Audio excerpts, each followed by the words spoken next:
Hi, welcome back to the Wicked Psychology live stream of the Jessy Kurczewski trial. Welcome back. A quick recap of the case is that it's in Wisconsin. She's a 39-year-old, and she stands accused of murdering her friend Lynn Hernan back in 2018. She also allegedly defrauded nearly $300,000 from her friend Lynn before killing her with eye drops. Yes. Thank you. Please have a seat. The first thing I will ask you to do is to state your first and last names for the record and spell each. Corrine Poza, K-O-R-E-E-N. My last name is Poza, P-O-Z-Z-A. Thank you. Go ahead, Attorney Sitzberger, your witness. Thank you, Judge. Hi, Ms. Poza. How are you? I'm okay. How are you? I'm good, thank you. Ms. Poza, what is it you do for a living? I work at a financial. In what capacity? What kind of work do you do? So I do administrative work. Okay.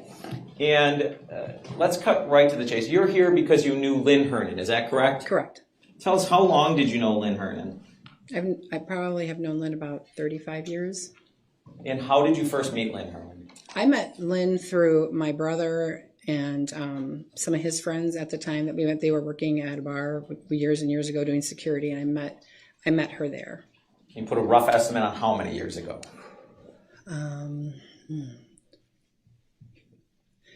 That would probably have been about 35-ish years ago. 35. Okay. Mm-hmm. So sometime in the 80s, it sounds like. Mm-hmm. Is that a yes? Yes, I'm sorry. That's okay. Thank you. Thank you, Judge. Now, Ms. Poza, do you know what kind of work Lynn did when you met her? Yes. And what was that? She was a hairstylist. She did hair. Did she work for... I'm sorry, let me just ask. Did she work for a company, or was she kind of doing her own thing out of her house? What sort of... I don't recall at that time if she was working for a specific salon or if she was working on her own. Okay. Did there come a time where she worked on her own as a hairdresser? Yes. Okay. And how many years do you think she did that? I think what I remember is that was really kind of on and off. Sometimes she worked at a salon, and then sometimes she just worked on her own. Okay. And you said you knew her for about 35 years through your brother, correct? Right. Who is your brother that you met her through? Keith Lang. And as you got to know her, would you and her hang out socially? Yes. And how often would you say you did that? A lot. We hung out, the whole group of us hung out together a lot. They both also worked, they had their other jobs, but they also worked at a bar that we liked to go to. So we'd hang out there in those early days. And then after I got married and started a family, we still hung out all the time. She come over. She took a massive love for my son and just always wanted to be around us, said we were her family, that she didn't, have kids of her own or was married. So she had a ton of fun just hanging out with us, not in so much the party scene, but more in a family scene. Sure. So less going out to the bars, maybe kind of going to each other's homes. Right. Okay. Now you said that was sort of in the early days, you hung out all the time, right? Right. And are you talking multiple times a week, multiple times a month? Kind of put a time frame on it. Probably multiple times a month. Okay. Did that stay consistent sort of from those early days as you progressed into having a family of your own? Yes. I was always having parties for my son, and she's the first one there, first one wanting to make food. She loved to cook. So she would come over with tons of things that she'd made, tons of things for him. And when was your son born that you've been referencing? He was born in September of 1997. Okay, and what is his name? Anthony Poza. Okay. Now, you said that Lynn never started a family of her own, no kids, correct? Correct. And she took an interest in Anthony then? Right. How was that relationship? How would you describe it? They were very close. I mean, she and I were close, and she always wanted to know how he was. I mean, from birth on up to his adulthood, she just treated him really like family. He always called her Auntie Lenny. There wasn't one little tiny holiday that went by that she wasn't showering him with gifts and cards and food and what you name it. It was just like having, that special aunt or another mom or whatever. She just did a lot of things for him that just showed me, really how much she loved him. Not just that things make you love somebody, but she just always went above and beyond and was always thinking about him and about us. So you said Lynn was a hairdresser and worked at a bar here and there, correct? Correct. Any other jobs that she had that you knew of? The hairdressing and the bartending was the only thing I knew of. Okay. And you said basically every holiday that came, every birthday, significant life event, she was giving Anthony gifts and things like that, right? Right. Was Lynn a person you knew to come from a lot of money? No. Did she have a lot of money? No. So when you say she was buying Anthony gifts, what kind of gifts was she giving him? Well, when they're little, when kids are little, they don't, it could be any little thing, Hot Wheel cars, Lego, whatever. But she was what I have known about her whole life is that she was really kind of the queen of bargains. She loved to shop rummage sales and estate sales and thrift stores. She even would pick things up off the side of the road, refinish them, make beautiful pieces of furniture, fix things up. So on occasions there were gifts like that, but as he got older, it was maybe some things like that. But when he was smaller, I think you can entertain a kid with very inexpensive things. And he loved that just as much because he just, loved being with her. So. Okay. So small things. And then if I understand, as Anthony got older, maybe she was sort of refurbishing things or making things from these thrift stores and things like that. That and things that she had, maybe that she had that he liked. They had a similar passion for different kinds of movies. And if she had a poster or something in her house and he admired it, she'd be like, well, then you should take that. You should have that in your room. So he, sometimes he'd take that or whatever just to enjoy, what they had shared in common. Okay. As Anthony started to get older, did Lynn ever, just lavish him with thousands of dollars of cash or anything like that you knew of? No. Was she writing him checks to that effect? No. Was she putting $100 bills in birthday cards? No. Okay. So that's Anthony. Did she do the same for you on birthdays and things like that? As far as gifts or recognizing your birthday, things like that? Oh, sure. And how did she recognize it? Well, she knew kind of what my whole family loved as far as like baked treats, things like that. So she'd make my favorite things like Rice Krispie bars and she'd bring stuff like that over. Or she and I had a passion for shoes. Sometimes she would, had shoes. She and I wore the same size shoes. So sometimes she would give me a pair of her shoes, like just whatever like she would find. She just would find things. Again, probably thrift stores, rummage sales, things like that. Did you ever go thrift store shopping with her, for example? Oh, sure. Sure. And you said that was sort of the constant. Was that up until her death in October of 2018 that you maintained that level of contact with Lynn? I would say probably the last year of her life, I didn't have as much contact with her. There were times that I would call her and say, hey, I'm in the area. I'm going to stop by and say hi. I haven't seen you in a long time.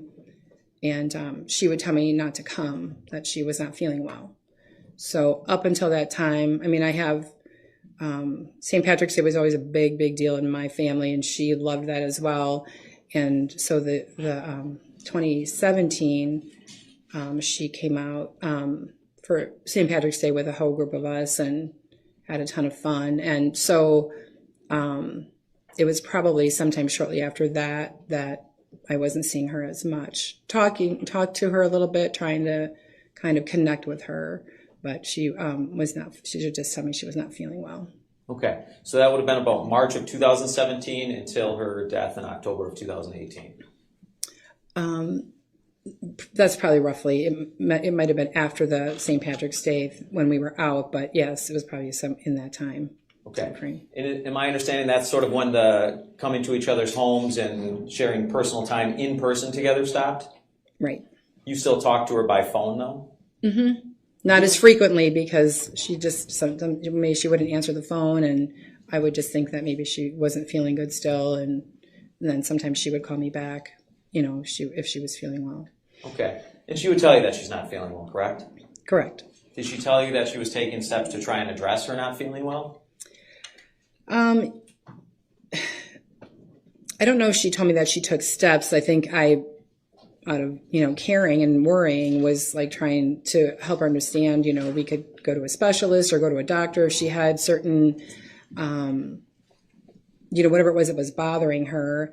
And, she just said, oh, no, I've already done that. And so, I just kind of left it alone and just thought maybe she wanted to be private about it. Okay. In those phone conversations, though, when you and Lynn were discussing her health problems that last year and a half or so, did you ever get the feeling that Lynn was just giving up? No, I wouldn't say that. I think she just felt like she wanted to get better. I mean, how it was presented to me was like, let me just, get myself better and we'll connect. So I didn't feel that. So there are plans for the future to hang out again. Right. Did you ever get off the phone with Lynn one time and say, well, I'm worried that she's going to commit suicide? Oh, no. Not once? No. Did you talk to her by phone pretty regularly up until that October 3rd, 2018 date? I'm not sure if I would say regularly, like as in weekly or anything like that. I know from February, when I had seen her up till October, we had, I would say, minimal conversations, again, going back to her either, her calling and talking for just one real quick minute, and then she'd have to go because she didn't feel well, or my calling and her saying I can't talk, or just her not answering. In all that time, did you ever send Lynn an email to see how she's doing? Email? No, Yes. Lynn didn't have an email. Didn't have an email? No. Did you go on Facebook and try to send her a message on Facebook? Lynn was not even a little bit technical. She didn't want to have anything to do with any of it. She had a flip phone. She was always looking at my phone because I'd have a lot of pictures of Anthony, and she'd point out the ones she wanted, and then she'd tell me to print them, and she'd go pick them up. And I remember one time saying to her, I could show you like that. I could still send probably these pictures. You might still be able to see them on your flip phone. And she was like, I don't know. This is an emergency phone. I don't want it for nothing but that. And we just giggled because we thought it was funny. And I know that, I know one of the salons that she worked at, there was a computer that she was required to use for like scheduling appointments, where previously she had always done her scheduling in like in an appointment book, handwriting. And when she had to do it in this computer, she was fit to be tied and didn't want to learn it. And so she wanted to have nothing to do with any of that. She did not have an email. She did not have anything on social media. And we communicated via phone. And that was usually her house phone. Oh, so she still had a landline? Mm-hmm. Is that a yes? Yes, I'm sorry. Did she have a computer at all? No. Did she have a laptop hidden away somewhere? No. When you would show her photos on your phone, were you able to just kind of hand over your phone and she could go from there and look at photos? No, I would show her the photos, and then, if she wanted to look at a group of photos, I would tell her, you can swipe, or I can like make it so you can see a whole bunch at one time. And then she would look at it. She would like not even want to hold the phone because she just didn't know what to do with it. So I would just show her one by one a lot of the photos, and they were 9 out of 10 times of Anthony, or Anthony with one of her cats, or just, Anthony put his sunglasses on her cat. We took a picture. She wanted that. So she would just tell me what she wanted, and then I would print it at Walgreens from my phone, and then she would go pick it up. Okay. So she didn't even know how to scroll through photos on a smartphone. No. And she was the one person still using 1 hour photo, basically. Right. Okay. Now, in all this time that you were just communicating with Lynn through that landline at her house, do you know if Anthony was still seeing her? Anthony would go to see her if he was in the area. And when Anthony started college, he started out at UW Waukesha, and that was quite close to her condo. And so there were many times he would just go over there in between his classes and just hang out with her and visit her. Okay. And was that during that time frame where you maybe weren't seeing her in person yourself, but still in communication with her? Correct.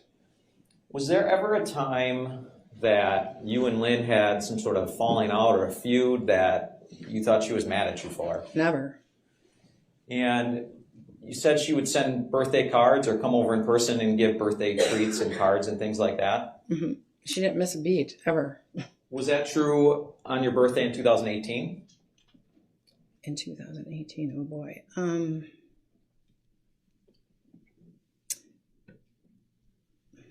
I honestly don't remember. Okay. I remember seeing her in probably February of 2018. I believe Anthony and I had gone over there to deliver the Christmas present because we hadn't seen her. She had delivered a whole bunch of stuff to our back porch and we didn't get to see her.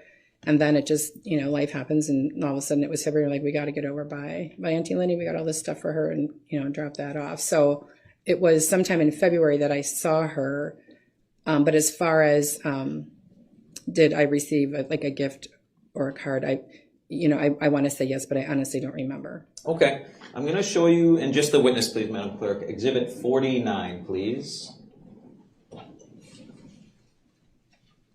There's a screen in front of you. Just let me know. I think I see a light. Is that up in front of you? Yes. Okay. And if Mr. Vulcanier could just scroll through the 4 pages, please.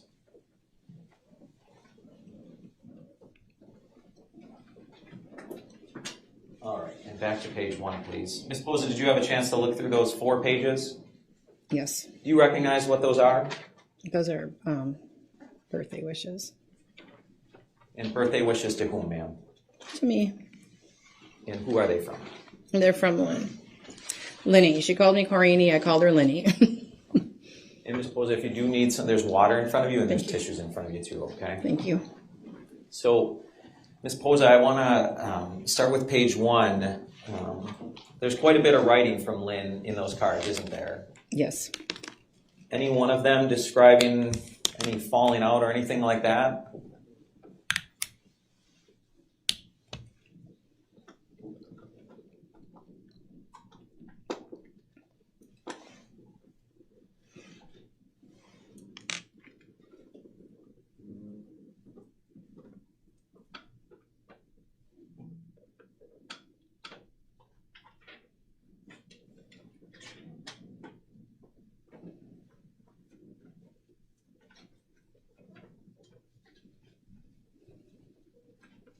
No. And at this point, Your Honor, I would move Exhibit 49 into evidence, please. Objection. I'd also ask to publish it. Objection. Did you say objection? No. Oh, thank you. Objection. All right, Exhibit 49 is received. Permission to publish is granted. Thank you. And Mr. Vulcan, if you could go to page 2, please.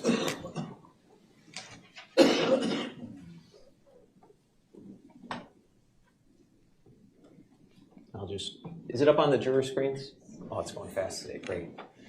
Now, Ms. Posa, if you could just look at the writing from Lynn, not the pre-printed message on the card. Towards the middle lower section, what is Lynn writing to you, referencing Christmas, it looks like?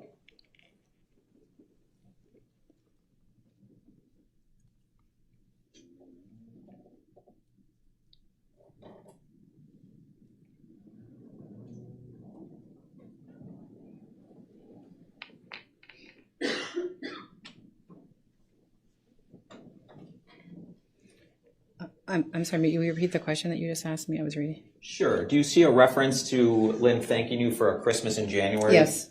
Okay. Do you know what she was referencing there in that card? I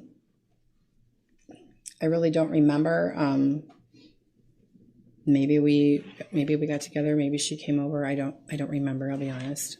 Is that sort of like you were describing earlier, where sometimes life happens, but you would still get together with Lynn? Correct. At some point for Christmas? Correct. Okay.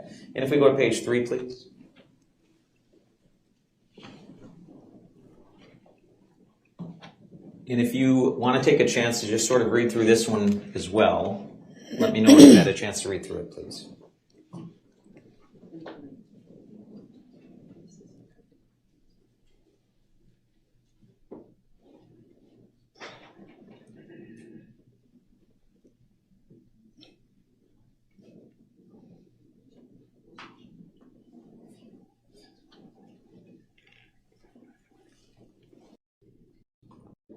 Ms. Hernan was referencing how you and your family were her adopted family, correct? Correct. Okay. Okay, and if we scroll to page 4, please.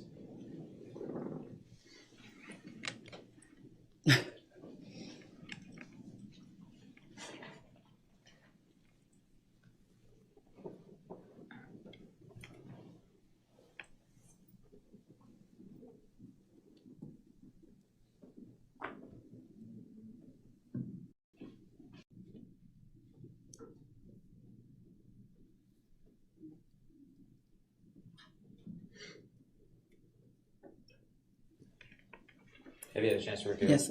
Sorry for me to read. I'm sorry. That's okay. Something made you laugh when you first started reading. Is that true? Yes. What was that? The shoes. She said shoes, what shoes? Because she and I had a crazy passion for shoes, and we just were always buying shoes and comparing shoes and telling each other about the new shoes we bought. And in fact, right after that line, she says, I will never forget February 4th, right? Right. What's the significance of February 4th? That's my birthday. Okay. So these are 4 birthday cards sent over multiple years, true? Correct. So if somebody were to claim that you stopped caring about Lynn at some point and just didn't care about her towards the end, would you agree with that? No. Now, moving on, you know your son Anthony Posa was named as a beneficiary to Lynn's will, is that correct? Correct. Now, in 2018, specifically October, how old was Anthony? 21. Okay. To your knowledge, did he have any experience with wills and estates and things of that nature? I think that I took care of my parents for 13 years before they both passed, and that would have been the experience that he had. He wasn't part of dealing with anything financially with my parents, but he lives with me, so he saw all the things that I was doing. Okay. Did he at times come to you and ask you questions about the process of being a beneficiary in an estate of Lynn's? Did he ask me about that? No. Okay. He never came to you and said, what do you think about all this? Or am I doing the right thing? Or anything like that? Do you mean after, at any time, or just in particular? I guess I don't remember him really asking me anything. He always, Lynn would say things to him during their visits, and he shared that with me, so I wasn't in on those conversations personally, but she would have a tendency to tell him where certain things were in her home and just things like that. And he would just, and if anything, ever happened, you take this, I know you would appreciate this, whatever. Okay. And his remarks would just always be like, I just want you to be here and not talk about that. Like we're family. And so. Understood. Let me ask you this way. After Lynn's death on October 3rd, Anthony found out he was a beneficiary, correct? Oh, yes. And there is a whole legal process to that. Is that true? Correct. And during that time frame, after Lynn was gone, okay, did he come to you and ask you questions about that legal process? I know that we talked about it. I know that, that he had been told on numerous occasions, about just different things prior to Lynn passing away that she wanted him to have. And it was our understanding that she had a will that reflected that. So if I can be specific, I know that she talked on many, many occasions about. Let me stop you there for a second. Okay. Okay. What I more want to get at is through the legal process that Anthony was going through as a beneficiary of Lynn's estate, did there come a time where you learned of a reported debt of Lynn's?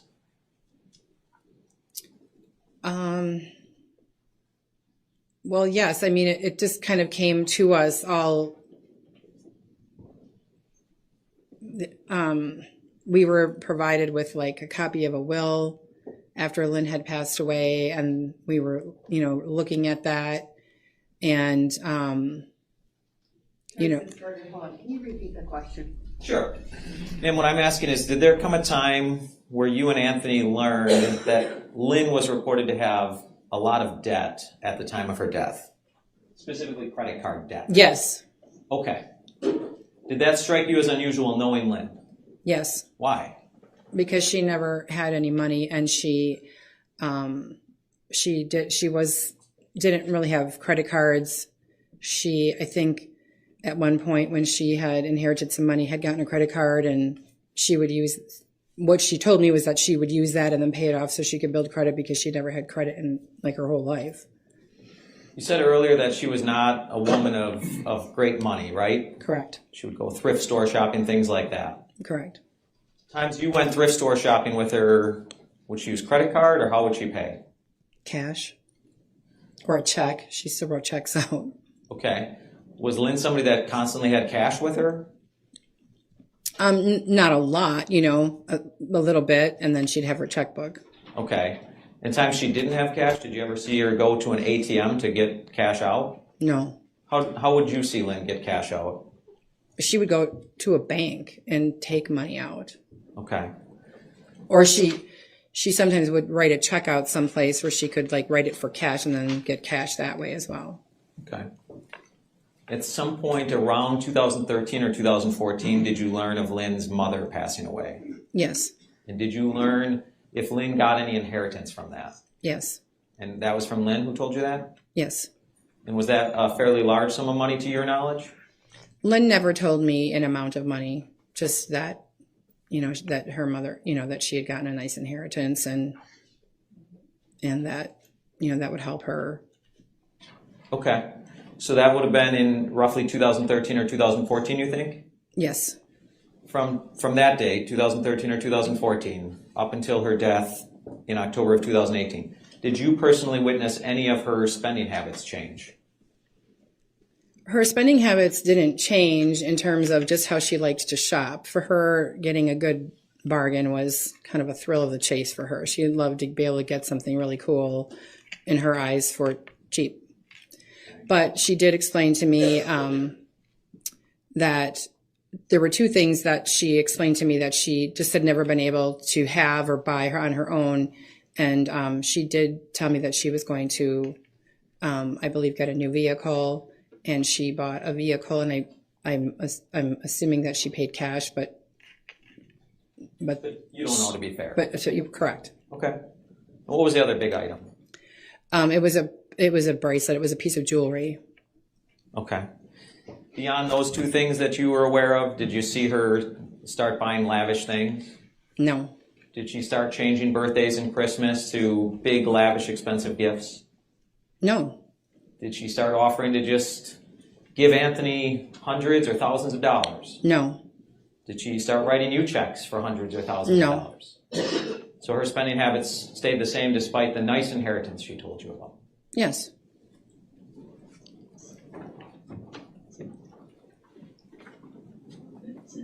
Thank you, Ms. Poza. That's all the questions I have. Cross, please. Thank you, Judge. Ms. Poza, can you hear me? I can. We had to turn the microphones off because of the typing on both tables. We'll turn them back on. Do you want the lapel? No, Judge, thank you. Okay. Ms. Poza, if you can't hear me, just tell me to speak up louder, okay? For sure. Thank you for being here. Sure. Now you, Okay, hold on. So the typing is interfering. I can hear it. I'm trying to get an exhibit together. I know. Move away a little bit from the, maybe I'll move the microphone over or where the lapel. It really helps. I'm done. I'm done. Thanks. Sorry. It was both sides, in all fairness. I had Teresa turn off microphones at both tables, so go ahead. My apologies for the interruption, Attorney Galaviz.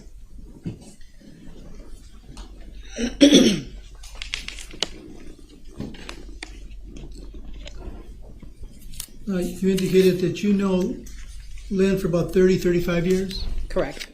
And you met her, while you were at a bar? Or she worked at a bar? She worked at a bar. I mean, the day that I met her, I actually believe I met her at my brother's apartment. And that's Keith Lane? Correct. They weren't dating, were they? No. They were just friends? Correct. Keith hang around at that bar too? Yes. He worked there as well. Oh, they were both bartenders. No, he was security there. What's the name of that bar, if you can remember? It was called Billy's Old Mill. How long did Lynn work there? I honestly don't know the answer to that. And she did that and also was a hairstylist. Correct. Did you know Jennifer Flower at that time too? No. When did you meet Jennifer? Do you know who Jennifer Flower is? I did meet Jennifer Flower. I believe Jennifer Flower was a resident in an apartment complex that Lynn lived in at one point. So Lynn lived in an apartment and Jennifer Flower also lived in the same building? It was the same complex. I couldn't tell if it was the same building. Do you know when you met Jennifer Flower? I do not remember when that was. So if you knew Lynn for 30, 35 years, how long had you known Jennifer Flower? I had met her when she lived there. I had probably seen her, I don't even think a handful of times, like throughout my relationship with Lynn or my knowing Lynn. It was if they were together then and I was there, then I would see her. So when you saw Lynn, you'd see Jennifer Flower?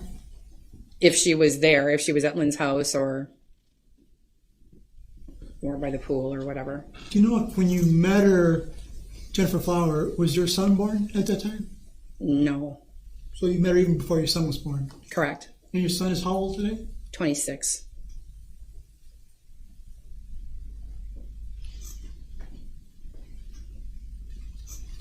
Did you hang around with Jennifer Flower too, or was this No, Lynn? I did not. So you just hung around with Lynn? Correct. But you would hang around with Lynn when Jennifer Flower was there? If she was at the house, we would be all together, yes. There was a pool in the complex, so oftentimes I would go by Lynn and we would hang out by her pool, and then sometimes Jennifer would come over. Yeah, would you fair to say that Lynn was a very generous person? Yes, I mean, she gave Anthony gifts, correct? correct, She would give you gifts, correct. and she was like that all the time. All the time, And as far as you know, she never changed. She was always a generous person. correct, If she had it, she gave it to you. correct.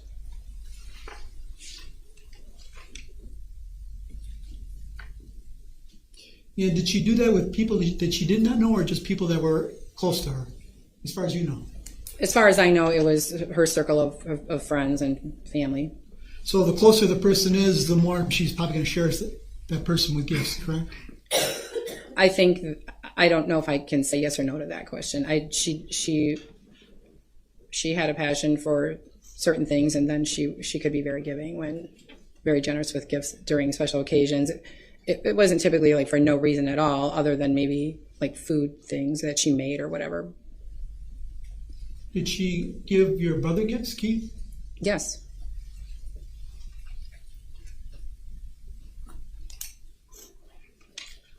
So she would give you gifts, Anthony gifts, Keith gifts. Would she give a person named James Kelleher gifts?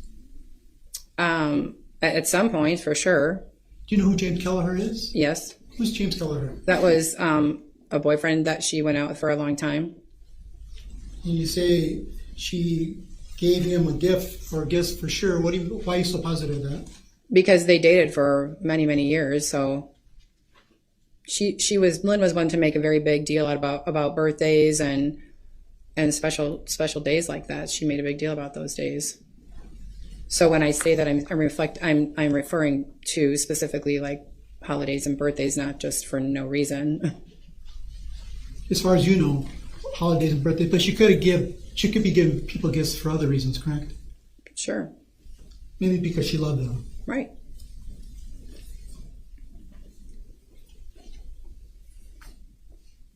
But you also indicated that as far as you know, she only gave Anthony like physical gifts and money. Was that the other kind of gift she gave him? I don't recall her giving him money. I do recall her giving him some gift cards. Did she ever, send him checks, like if it was his graduation, or? I don't remember that. So she could have done it, but you just don't remember. It's possible. She could have been giving Anthony gifts of money or checks, but you just don't know about it, correct? If Anthony was getting gifts that weren't for a special occasion, he would have shared that with me, and no, he never did bring that to my attention. So your son shares everything with you? I would say that's fair, yes. Your son live with you? He does. Has he always lived with you? Yes. You say he's 26? Correct.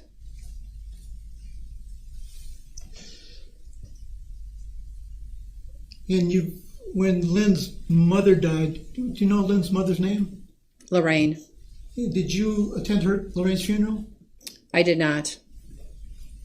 Did you know Lynn's father's name? Robert. Did you attend his funeral? I did. When did he die? I could not recall that date. I do remember my son and I driving up to Madison for the funeral, though. So Robert, as far as Lynn's father, lived in Madison. Correct. When Lynn's mother died, did you help Lynn? Well, strike that. Lynn's mother, Lorraine, and Robert lived together, correct, in Madison? Correct. And when her mother died, did you go to Madison to help Lynn clear up the house? Anthony and I did go up there. I remember one time for sure that we were trying to offer to help bring things back because I had a bigger car and I figured we could help her because she was pretty distressed about all the stuff in the house. And, we were trying to help, but I think she communicated to us that she just will figure it out. And I know during that time she was pretty stressed out by all of that, what had been going on. So you wanted to help her bring things out of the house, but she told you no? Right. I said if she needed help moving them back to her place, that we would be happy to help her. Did she tell you who helped her bring things out of the house? No.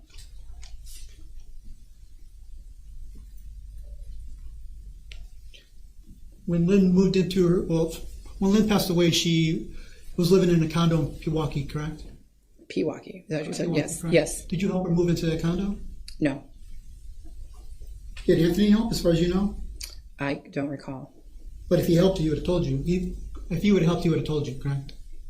Right. And as far as you know, Anthony didn't tell you he helped Lynn move into the condo, correct? That's correct. Prior to living in the condo, did Lynn live somewhere else in Waukesha? Yes, she lived in an apartment building. Did you and Anthony go visit her then at that place too? Yes. So you and Anthony visited her at the apartment in Waukesha and the condo in Pewaukee? Correct. How often did you go visit her at the condo in Pewaukee? In Pewaukee? Yes, ma'am. I would say really as often as she would let us. If she was not feeling well, obviously we just had the respect to say, okay, well, we'll see you soon and get better. And so there were not a lot of times she didn't live there super long. I know she had. I mean, I remember having conversations with her about the place and things that she had to have fixed and different things, but it was not as frequent just because she would ask us not to come.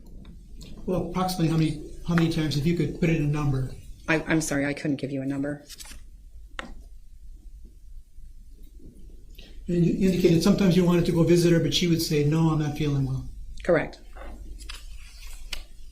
How often did that happen? In the year plus before she passed, that happened pretty frequently. So in 2017 and 2018, she told you not to come over a lot. Correct. And she told you not to come over a lot because she was not feeling well. That's correct. And when was the last time you went over there? In 2018? In 2018? Yes, ma'am. It was early in the year, January or February.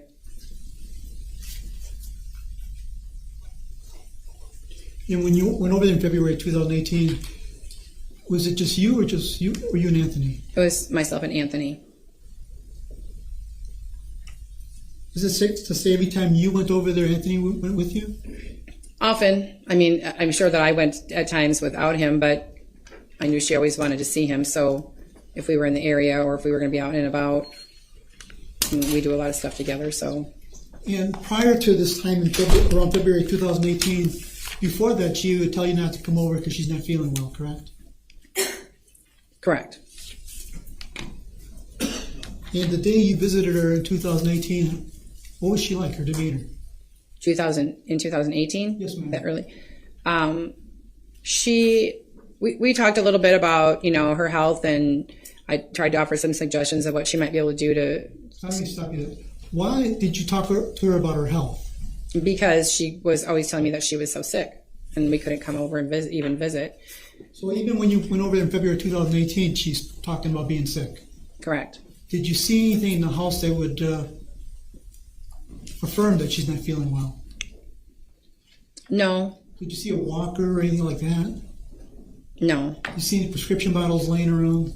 no, Did you go into the kitchen and see any prescription bottles? no, Did you ever go into her bathroom and see if prescription bottles? no, nothing out that would be out just for anybody to view, no. Would she let you go into the bathroom? Or did you ever have to go? I went to the bathroom, yeah, sure, but I didn't go in her drawers or cabinets. But when you went over there, as far as you can remember, you didn't see any prescription bottles out. Nothing out, no. But you remember her complaining about being sick. Correct. Did she tell you what she was sick? What was causing her to be sick? She said she didn't know, and she just would tell me what would happen to her because she's been so sick. And so What did she tell you was happening to her because she was sick? she told me she just had really bad stomach problems and she just had diarrhea all the time.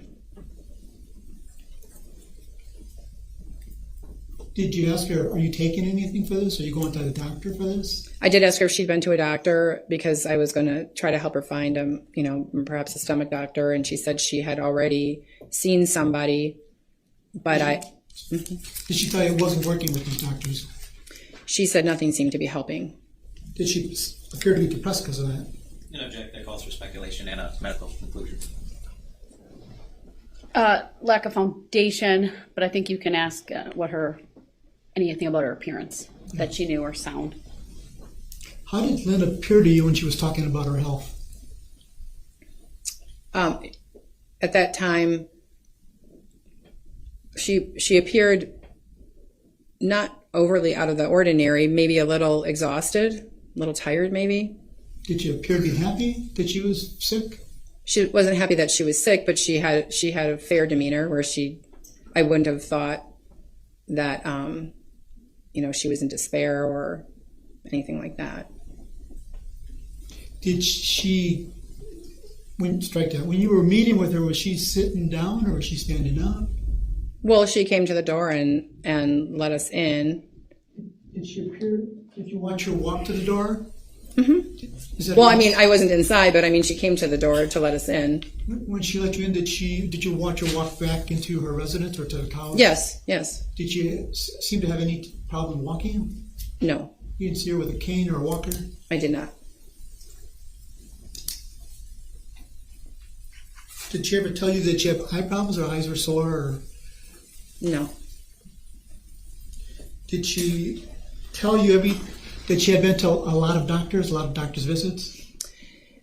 Well, one of the arguments she and I had was her going to the ER when she was sick versus having established doctors. And so I was always trying to encourage her to connect with either a specialist or a doctor, like a primary doctor. I said, because if you go to the ER, they're just going to try to deal with your immediate issue and then they're going to send you home. So I think she had a lot of frustration that she wasn't getting help, but she also didn't have herself established with doctors, and I don't think she could afford to go to the doctors or to go to a doctor. So when you were speaking with her in 2018, as far as you know, she couldn't afford to go to a doctor. Her whole life she didn't really go to doctors because she couldn't afford it. So And that's what she was telling you. I can't tell you that she told me that day, or the day that she confided in me about her, because the conversation she and I had with regard to her health, whether they were in person or over the phone, were still relating to my hoping she would get established with a doctor versus going to the ER, because I thought she would get better help if she was so sick. So because you last visited her in February 2018, I take it you didn't go visit her on her birthday. I did not. Did you send her a card? We did not. Did you call her? I believe we probably called her around that time, told her we'd connect, and that was probably all. When you say we, did you call her as far as you? I called her. You called her on her birthday? Mm-hmm. Is that a yes? I can't tell you if it was exactly on her birthday. It might have been the end of June or the early part of July. I can't confirm if it was exactly on her birthday. Well, do you know when her birthday is? Yes, it's June 30th. Okay. But you don't remember if you called exactly on her birthday? I do not remember that, no. Do you recall how long that conversation took? Did you spoke with her? I do not recall. Do you know if she was still complaining about being sick? 2018. I don't know if in that conversation that was even discussed. I'm being fair when I say I just don't really remember that. Do you know she was in the hospital, correct? I did not know she was in the hospital. So when she was in the hospital in September, you were unaware of that? Correct. And it wasn't until after she, I believe, was out of the hospital and we had a conversation, realized that both she and I were in the hospital at the same time and never knew it. So it was, I had been sick and she had been sick, but we never knew each other was sick at that time. Did you know if Anthony knew she was in the hospital? I do not know if he knew that. So it's safe to say you didn't visit her when she was in the hospital? Very safe to say that, since I was in the hospital as well and didn't know she was there. Yeah. Oh, you were in the same hospital? We were in the same hospital. So I take when she was in the hospital, she never called your house to let anybody know she was in the hospital? I could not tell you, confirm that. I mean, nobody from your house told you, hey, Lynn's in the same hospital you're in? No, but my family was with me because I was in the hospital. I forgot, again, when was Lynn's birthday? Her birthday's at the end of June. I know what day. June, I believe June 30th, If I told you June 26th, would you 26th. Okay. refresh your memory? Yep, that refreshes my memory.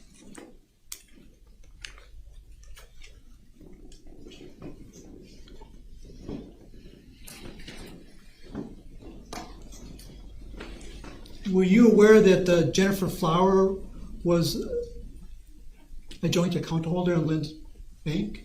No. So Lynn didn't tell you in January 2016 that she and Jennifer Flower were joint account holders on her checking account? No, she did not. Or a market account? She never told you that? No, she did not tell me that.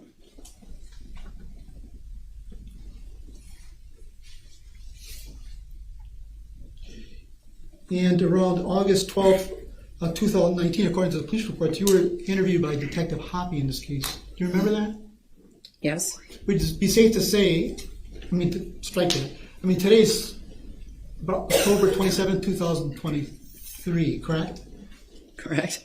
And you were interviewed by Detective Hoppy August 12, 2019. Would it be safe to say your memory of Lynn and what was happening during this time is fresher when you were interviewed by Detective Hoppy in 2019? I would say that that's fair. And according to the police reports, he interviewed you at your home, correct? Correct. And when he told you during the interview that he was recording you, correct? I believe so. And in the recording, because I listened to it, you said that Lynn had a lot of demons, no secret about that. What did you mean by that? Objective relevance and vagueness.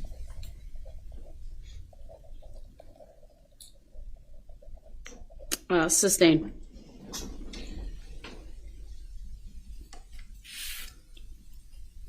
Well, you also said that you really didn't hang around with her at the last part of her life. Is that safe to say? We didn't see each other as often. Correct. You were sick, as you just told the jury, correct? Correct. You were dealing with sickness in your own family? Myself, my family.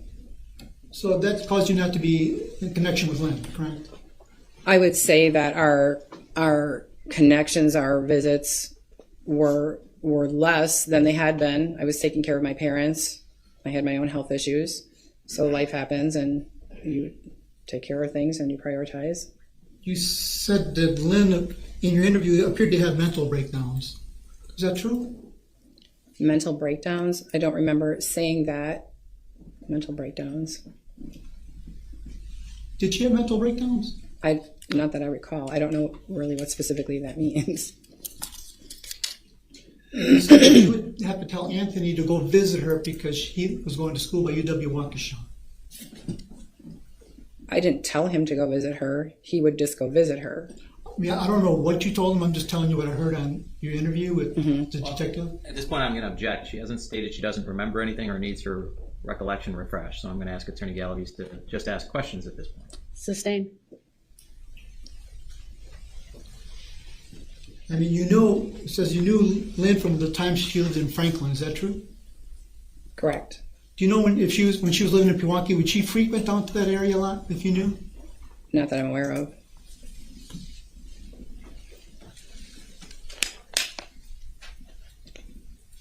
Did you ever meet Jessy at all, Jennifer Flower's daughter?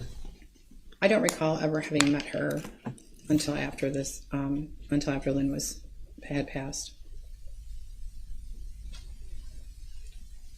So you weren't really close with Jennifer Flower at all? Correct.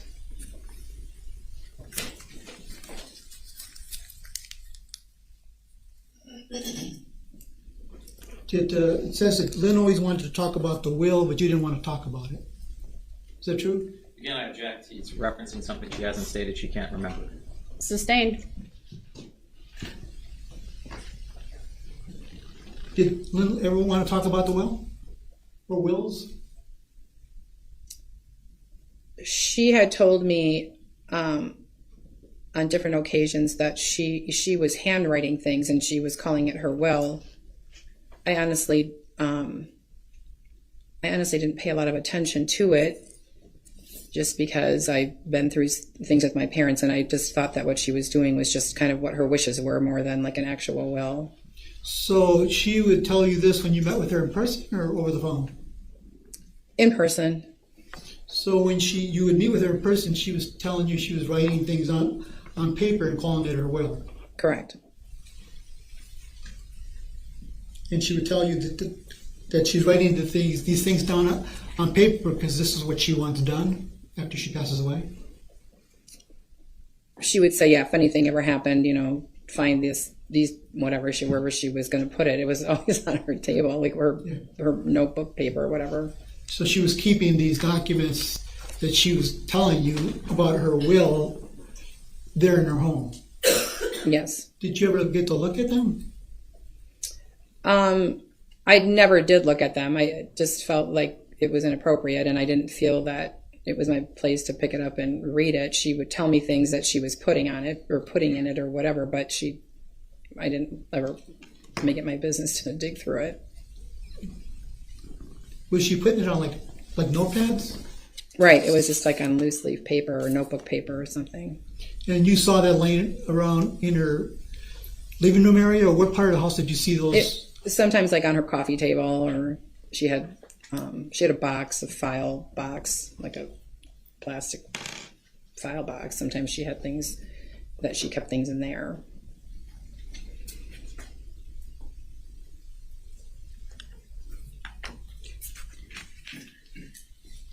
When you saw these wills laying around, was Anthony with you? I would have to believe that there may have been times that he was with me when she would talk about that.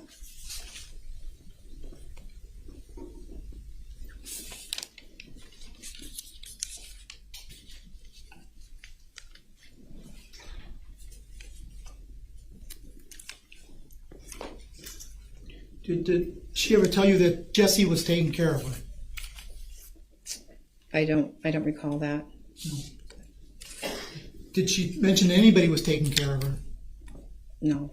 Did she ever mention to you that her neighbor would come over and help her? I know that she told me she didn't know a lot of people in the condo complex, but I vaguely remember her telling me something about one of her neighbors. Whether that was that she was helping her, I don't remember.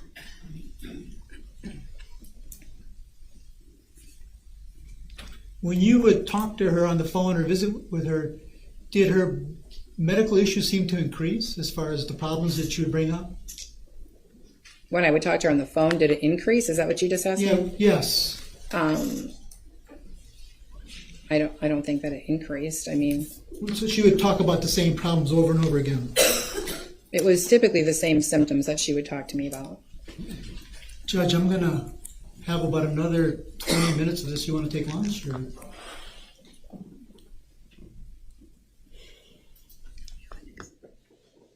How's my jury doing? Would you like lunch? Or would you like to? They seem a little indifferent, so let's keep going. I promise you'll get food eventually.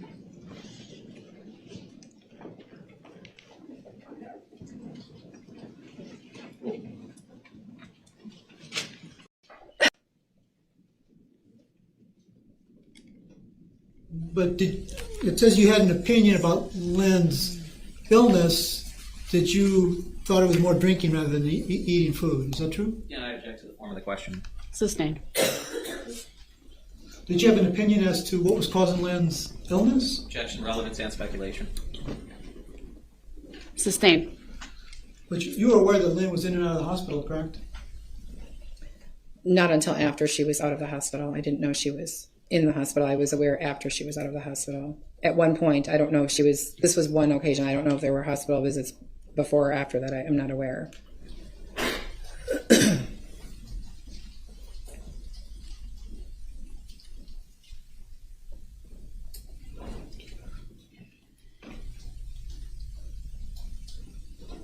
Did Lynn ever mention to you that she had put $50,000 in a lockbox in the bank?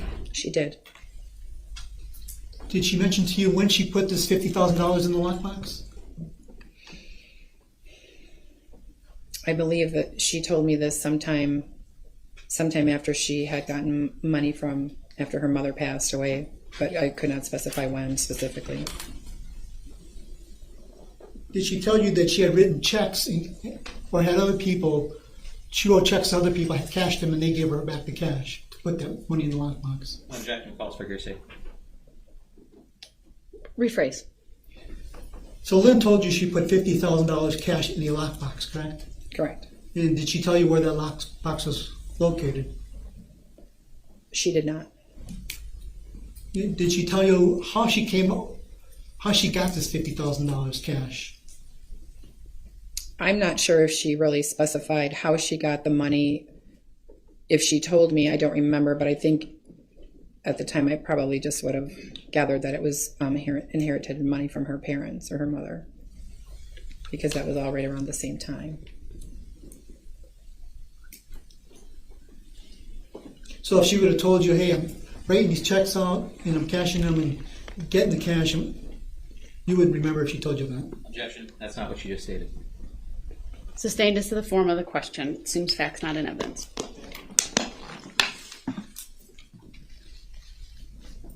She eventually told you she took that money out, correct? No, She never told you she had taken the money out? no, she did not. So if you told the police in your interview that she told you she took the money out, you just don't remember that? I don't remember her ever telling me that she took the money out of the safety deposit box. No, if you told the police that that's what she told you, you don't remember telling the police that? An object to vagueness. I think there's some confusion. I took the money out of what? Overruled. You may answer. I'm Do sorry. you you're- understand the question? I don't understand the question. I'm sorry. That's okay. Please rephrase. Or If- re-ask. If you told the police that Lynn told you that she had taken the money out of the lockbox, you don't remember telling the police that? I do not remember telling the police that.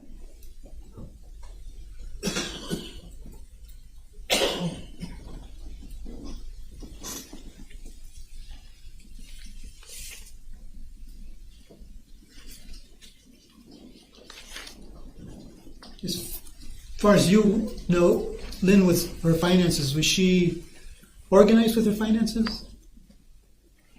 Lynn and I didn't discuss each other's finances, quite frankly.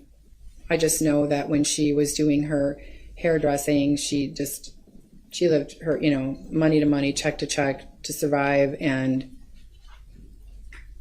at that time, she would share lightly things like that, but we didn't really discuss our finances. That wasn't part of our relationship. I mean, you knew that Lynn was on state benefits, correct? An object. Speculation. Actually, if we could have sidebar. Sure.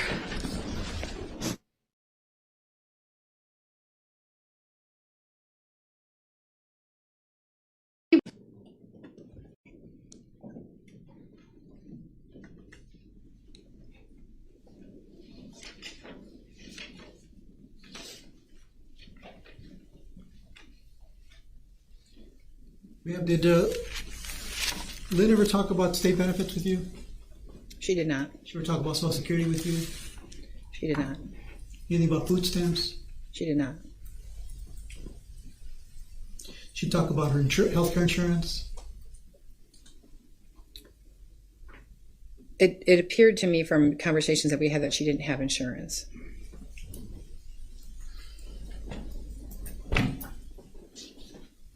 I mean, you were aware of Lynn's drunk driving offenses, weren't you? I'm going to object to relevance and ask a strike question.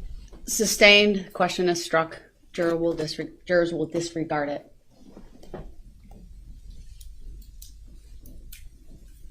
Did Lynn appear to be very happy when she inherited that money from her mother?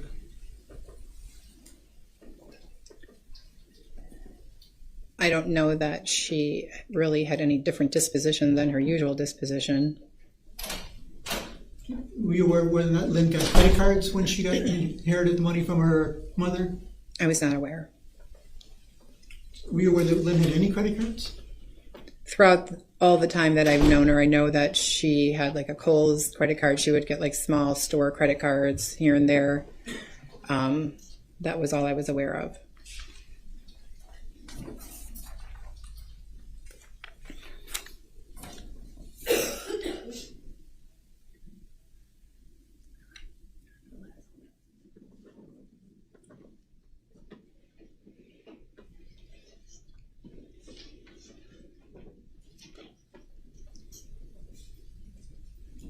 How did you hear about Lynn's passing? Jessy called me. And is that the first time you've ever heard from Jessy? Yes, So prior to that, Jessy had never made contact with you, correct. nor you contact with her? Correct. And what day did she call you? Strike it. How did she contact you? She contacted me by my cell phone. Were you surprised that she knew your cell phone? Yes. And do you remember what day that was when she contacted you? I do not. Well, Lynn passed away on October 3rd. Do you know when, in relationship to that Jessy called you? I'm sorry, you say that again? If Lynn passed away on October 3rd, in relationship to that being October 3rd, when did she contact you? The next day? Next week? It was fairly, I believe, immediately, if I remember correctly.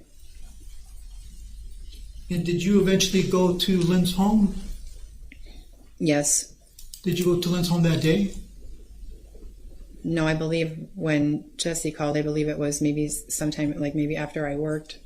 I was working, and then maybe it was, I don't want to say for sure what day it was. I just know it was sometime soon after she had passed. We had gone out there.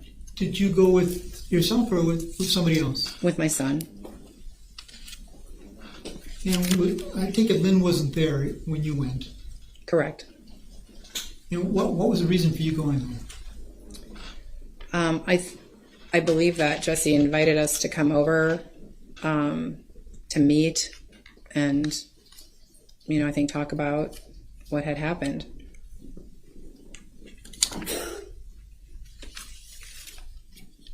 Did Jessy allow you to go into the house? Strike that, not allow you. Did you enter the house? Yes. The condo? Did Anthony enter the condo? Yes. Did you guys remove anything from the condo? That day, I don't believe so. Did you come back the next day and remove stuff from the condo? I can't tell you what day. I do know that Jessy, she was taking care of the estate. She informed us that she was taking care of Lynn's estate, and that I think that she let us know at some point if there was anything memorable that we would like to have, that, she would make that happen. So you went back to the condo and she said, go in and take what you want? No, not what you want. She said at some point that, if there were things that were there that meant something to us, that, we could have that or whatever. It wasn't anything specifically, or there were certain things that she talked about specifically that were things that we were going to ask her about. But we didn't just go in and take things until sometime later. We took a few little things that made us remember Lynn, or made us think of Lynn. So you made several trips to the condo to remove things? We made a couple. We didn't go. I went to the condo at one point, I think Jessy was making bins that she was putting various things in for different people, for those of us who knew Lynn. And then I believe Jessy and I talked about maybe having a little estate sale. I think she told me that she wouldn't be able to do that in the condo, that there were condo association issues. And then sometime shortly after that, she was able to coordinate having a sale, and the majority of the house was empty other than what she had displayed that she wanted to sell. And that's what I remember. I do remember when she had these bins, I believe she asked us if there was anything in particular we wanted. For me, it was, maybe some of the shoes and some, it was, I don't want to even say trinkety things. It was things that I had either given her that I knew she loved, or I took those things back just as memory of her. So, we weren't going in and out of there and taking out cases of things. First of all, there wasn't a large apartment. It was small, and we didn't really want anything. We wanted her back. So that was just our disposition at that time. So you were taking things. Was Anthony taking things too? He did take some things. Was any other person with you taking things? I know that Jim Kelleher had come by. My brother Keith had come by. So Jim Kelleher came by and he was taking things? Yeah, the bins that Jessy had put together. There were plastic bins that she was putting things in. You said Keith was coming by and he was taking things? I don't remember if Keith had a bin of things or not. I know that Keith questioned Jessy about an item in particular, and I don't remember if Keith had anything or not. I don't remember that. Did you take any rings of Lynn? I did take one ring of Lynn's. Do you know if Anthony took any type of jewelry with him? Jewelry, not to my knowledge, any jewelry, no.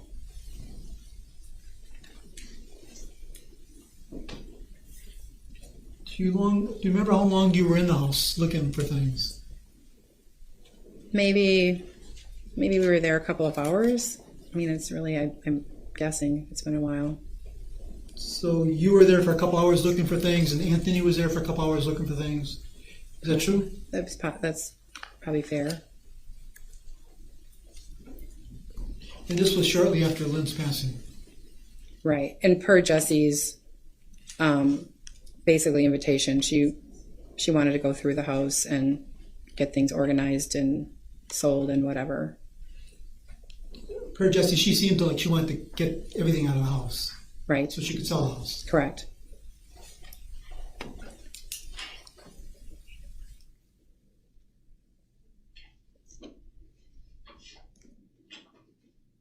And these birthday cards that you were just shown to the jury, the prosecutor asked you to bring them those, or the detective asked you to bring those birthday cards, correct?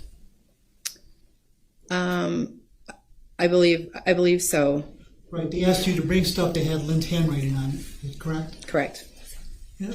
And that's all you had as far as Lynn's things that had her handwriting on it, those cards.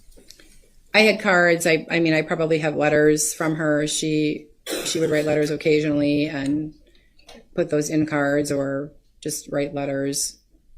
Right. They asked you, could you bring us everything you have that has Lynn Hernan's handwriting on it, correct? No, not everything. I think I have kind of a card saver, and I just grabbed the box of cards that I had and I dug through there. There was a handful right on top of the box, and so I just grabbed those and I gave that to them. They didn't ask you, hey, do you got any more stuff that you can bring for it that has her handwriting on it? I don't recall that.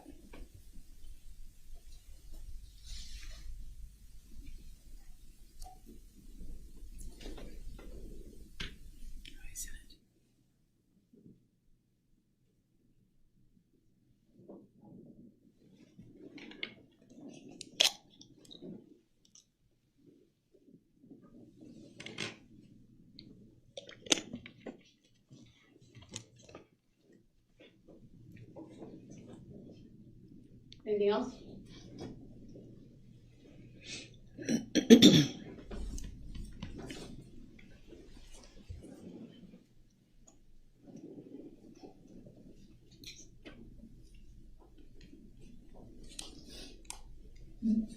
Yeah, were you aware that Lynn was taking medication for illnesses? Objection asked and answered. Overruled. She may answer. I was aware that Lynn, for the majority of her life, had a thyroid problem, and I know she took thyroid medication. I know. I just know that was kind of a lifelong thing. Other medications that she may have taken for different things, I wasn't aware of. Did she did she abuse the medications? You know, Jack, speculation, irrelevant. Sustained. You told the police that Lynn abused the medications. Why did you find that relevant? Object to the form of the question. Move to strike it. Sustained. The jury will disregard that last question.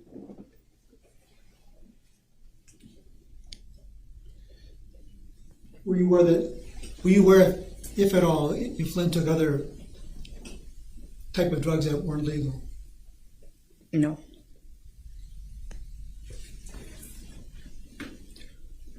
I have no further questions, Your Honor. Any redirect? Very briefly. Ms. Poza, I'm not going to stand in the way of anybody's lunch, so I'm going to ask you a few follow-up questions, okay? Okay.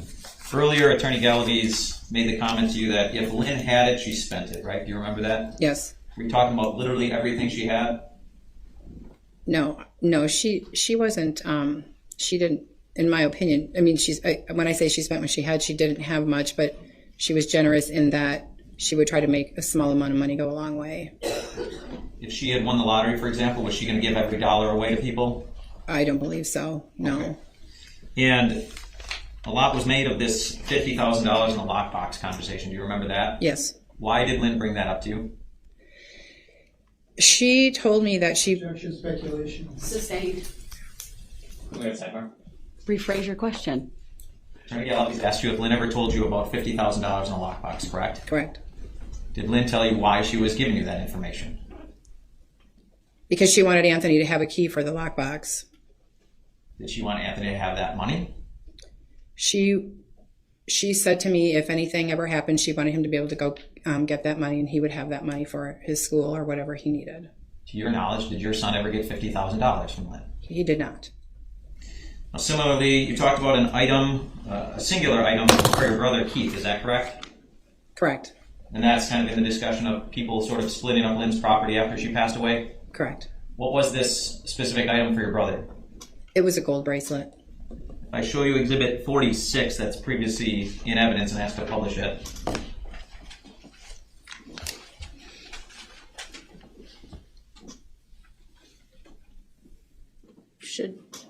It's in front of the witness. You want it published, or do you just want to there you go. Yes, please.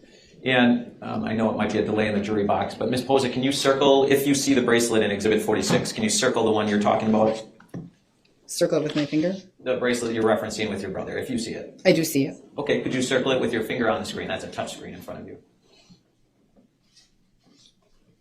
All right, right in the middle of the picture then. Correct. And Madam Clerk, would you mind capturing that annotation, please? And I'd ask that that be labeled 46A and moved into evidence. So Exhibit 46A is received. Thank you. Ms. Poza, why was that something, well, let me ask you this. Do you know why that was a specific item your brother was interested in?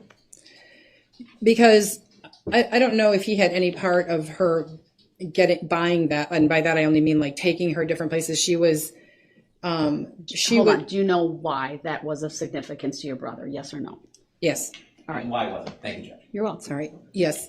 Because she had said that would be for Keith if anything ever happened to her. To your knowledge, did your brother ever receive that bracelet? He did not. Now, switching gears one last time, a lot was made of your conversations with Lynn about hospitalizations and illnesses, right? Correct.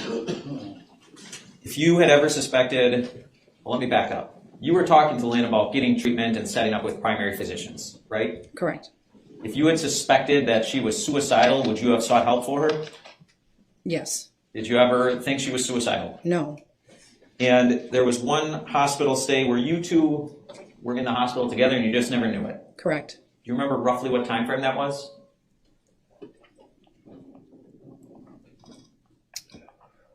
I don't remember the time frame.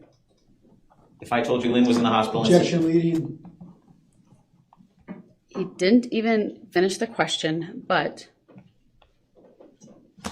Just rephrase, please. Sure. If I told you that Lynn was in the hospital in September of 2018, does that sound like a similar time frame as you were in the hospital? Yes, Okay. Do you believe that's around the time frame where after you were both released from the hospital is when you learned you were actually in the same hospital together? yes, Okay. And you had a phone conversation with Lynn after that hospital stay? yes, So would that be just very recent in time before she passed away? yes. Was that your last phone conversation with Lynn? It may have been. Did Lynn ever give you an indication that she was suicidal in that phone call? No, Did Lynn ever say goodbye to you, her friend of 35 years? no. That's all I have, Your Honor. Thank you. All right, thank you. You may step down. Alrighty, we are going to now look at the victim's ex and his testimony. This is really sad hearing how much of a sweetheart Lynn sounds from her friend, and to hear how little she had in general for how much was defrauded from her, and how she was just such a giving person, and yet people just took such advantage of that is so sad.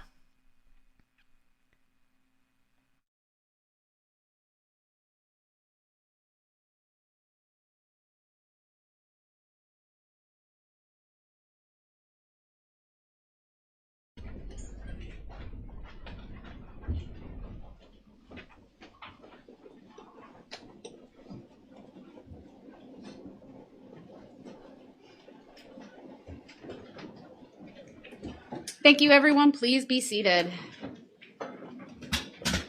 State may call your next witness. Thank you, Judge. The state calls James Kelleher. All right, good afternoon, Mr. Kelleher. If you would please make your way to the witness stand, which is to the front of the courtroom.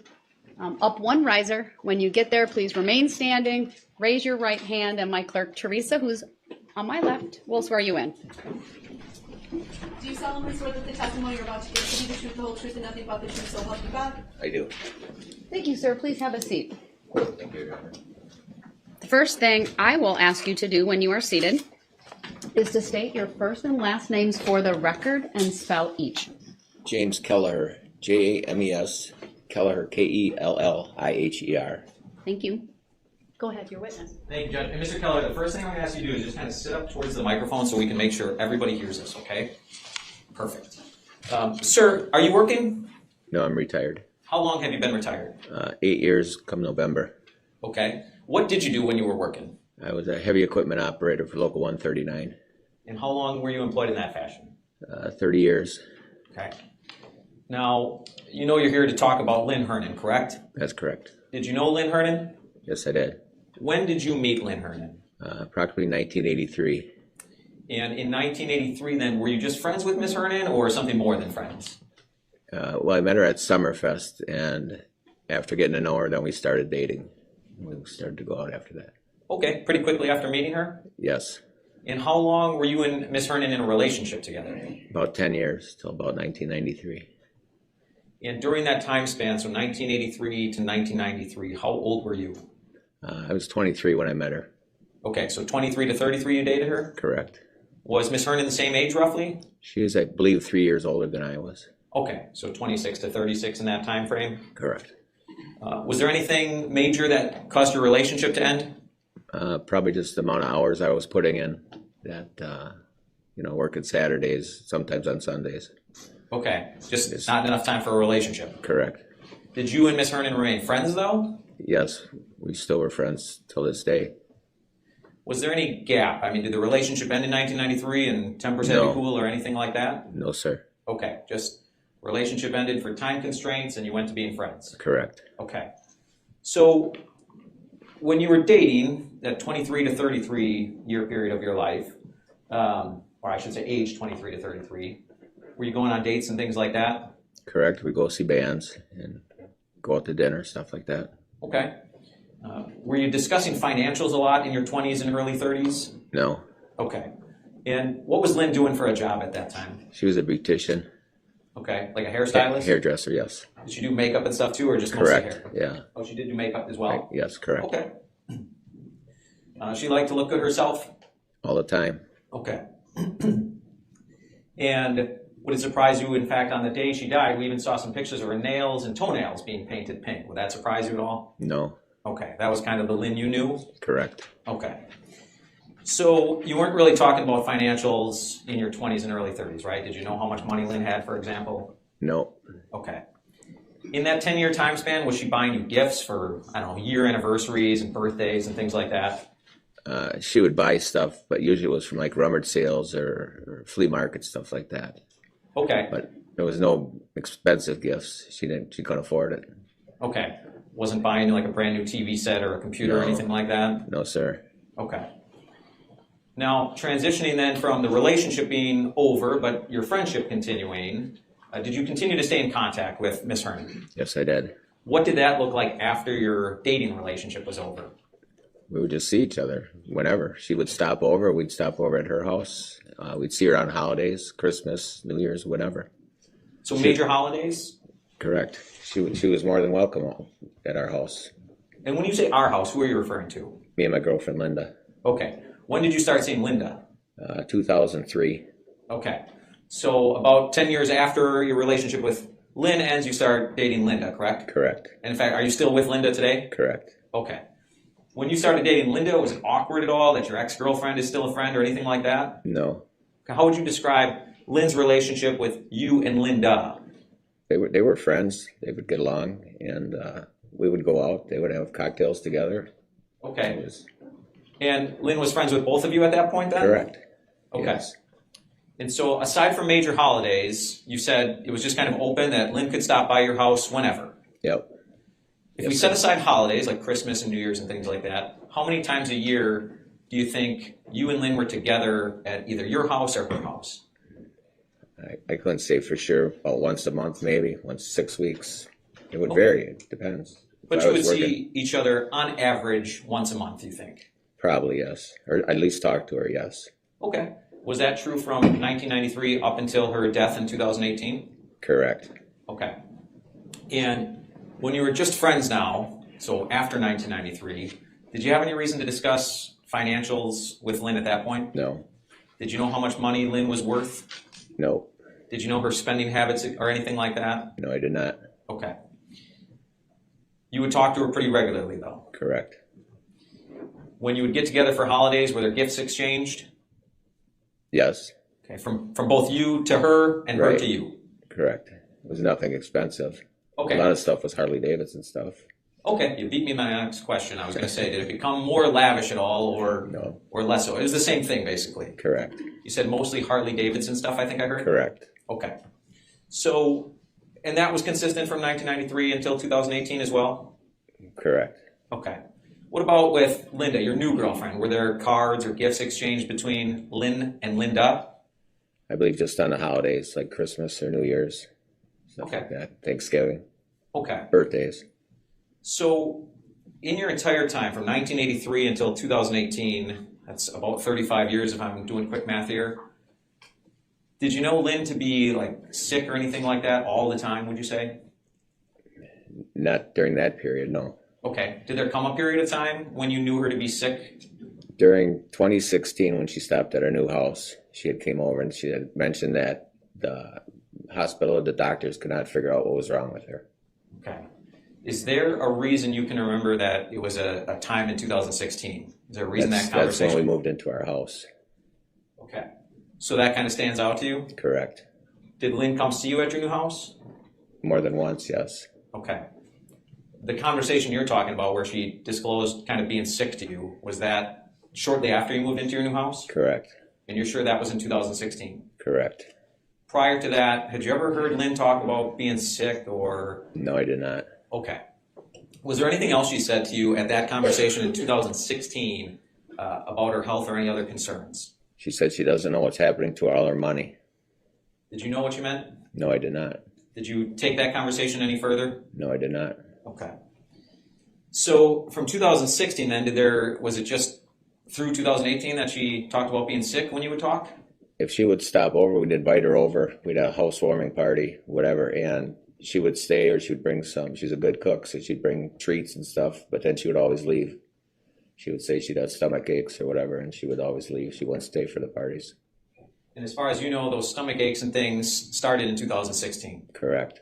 Okay. As far as I know. Okay. Now, When was the last time you think you saw Lynn in person? Probably Christmas on 2017.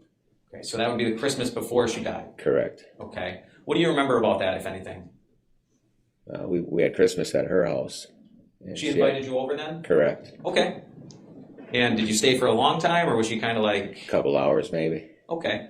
And did Lynn seem comfortable with that, or was she kind of pushing you out the door? No, she was comfortable. She made like snacks and shrimp and whatever. She was a good cook. Okay. Exchanged gifts and Okay. And was it just you and Linda and Lynn at that time? correct. Okay. And so moving forward from Christmas of 2017, did you continue to talk to Lynn on the phone then? Yes. Yes. And was that still on average, I don't want to put words in her mouth, but on average about once a month? Probably longer than that. It would be every 2 months or so. Okay. But she would stop over whenever. Okay. Do you remember her stopping over after Christmas time, 2017? Yeah, I don't know exactly when, but yeah, she would stop over. Just for a quick visit? Right. Okay. So aside from those, you maybe talked to her once every 2 months in that sort of start of 2018 till October of 2018? From 2016 to 2018, correct. Oh, going back to 2016 to 2018. Right. Okay. And why was the frequency sort of spread out more in that time span? Do you know? She would always say that she wasn't feeling good. Okay. And to be We'd clear- invite her. We invited her more than that, but she wouldn't come over. Okay. And to be clear, that was a change from prior to 2016? Correct. Okay. In any of that time between 2016, when you moved into your new house, and I'm sorry, when in 2016 was that? The end of June. Okay. So end of June 2016 till October 3rd of 2018, did you ever hear Lynn say anything to you about thinking of killing herself? No, I did not.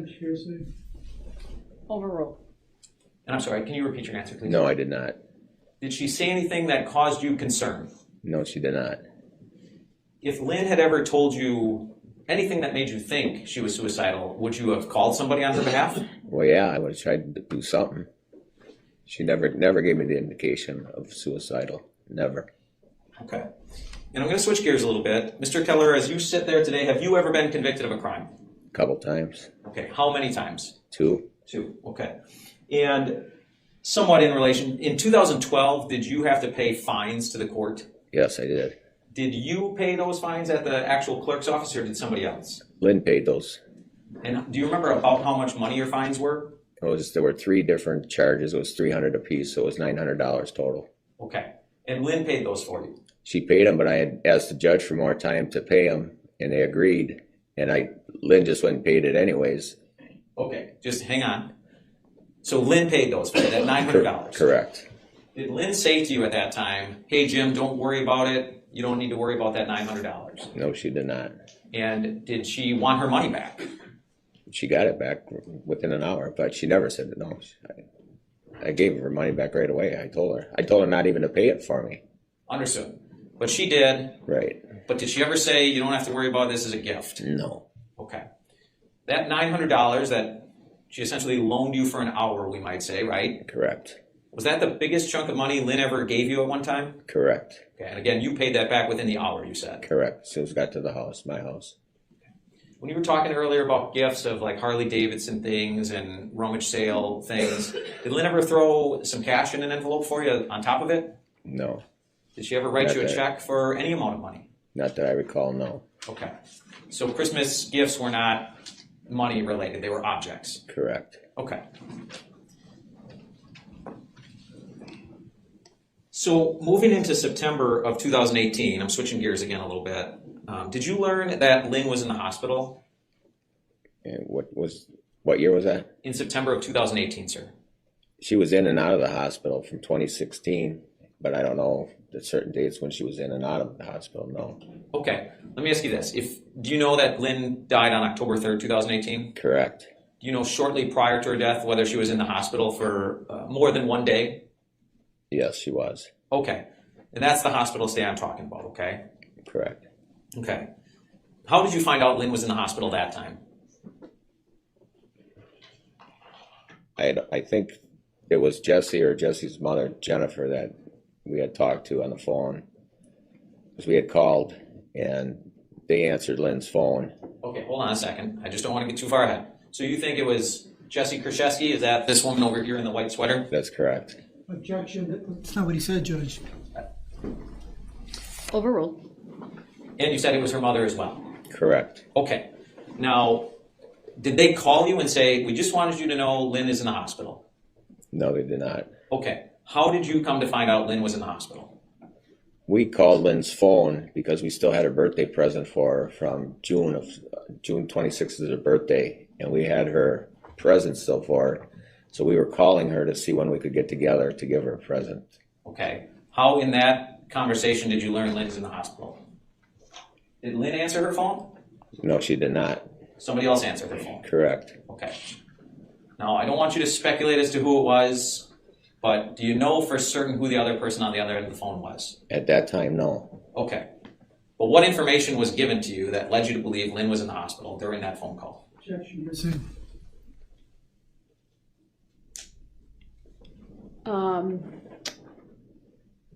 Overruled, but just phrase it. I think you phrased it fine, so keep going. Okay, thank you. What was the question? Sure, absolutely. What information was relayed during that phone call that led you to believe Lynn was in the hospital? I don't know if there's any real information. When we had asked, they had said that Lynn was sick, and then why would we talk, or why did we want to get a hold of Lynn? So I don't know exactly, but Lynn was in the hospital for like a week before, Okay, so I don't know. okay. A couple days after that call, where somebody else answered Lynn's cell phone, did you get a call from a hospital? I got a call from Lynn. Okay. Was it from Lynn's cell phone? I don't believe so, no. Okay. So what I'm asking you is, and let me ask you this, what kind of phone did you have at the time? Was it a smartphone, a flip phone, something else? My phone is a flip phone. Okay. And is that what you had back in 2018? That's what I've always had. And so when you get a call on that phone, if you have somebody's number programmed in, a name will pop up. Is that right? Correct. And if you don't have them programmed in, just a sort of phone number will appear, correct? Correct.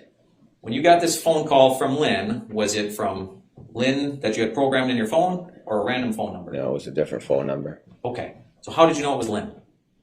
Because Lynn called and said that she was going to be getting out of the hospital in a couple of days. Okay. She said, "This is Lenny," so that's how I knew it was Lynn. Okay.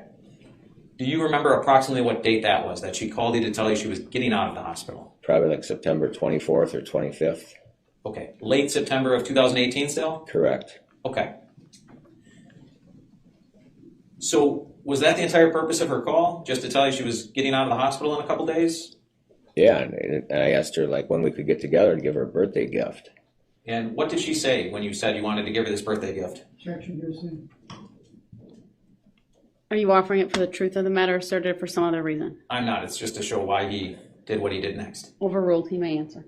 Do you need me to repeat it? Please. Sure. So you told her you had this birthday gift for her still, right? Correct. And you wanted to give it to her. Correct. And I want to know, what was her response to that? That she was going to be getting out of the hospital a couple of days, which would be, she thought by Friday, the 28th, she'd be getting out of the hospital. Okay. Now, when we're talking about Lynn's birthday, do you remember when Lynn's birthday was? June 26th. Okay. And at the end of September, 2 full months later, you still had a birthday gift that you hadn't gotten to her? I still have it in the basement. It's still wrapped. Oh my gosh. Okay. Why was it that between June of 2018 and September of 2018, you hadn't been able to give Lynn her birthday gift? Lynn was sick. I believe she was in and out of the hospital. Okay. Had you been trying in those 2 months to deliver this birthday gift? Correct. And it just wasn't working out because of her health? Correct. In any of that time, did you think, boy, Lynn's just given up, I got to do something? No. And she, in fact, said she was getting out in a couple days, referencing this birthday gift you were trying to get. Correct. Okay. Is that the last time you talked to Lynn directly? Correct. Was there ever another message that Lynn left on your phone?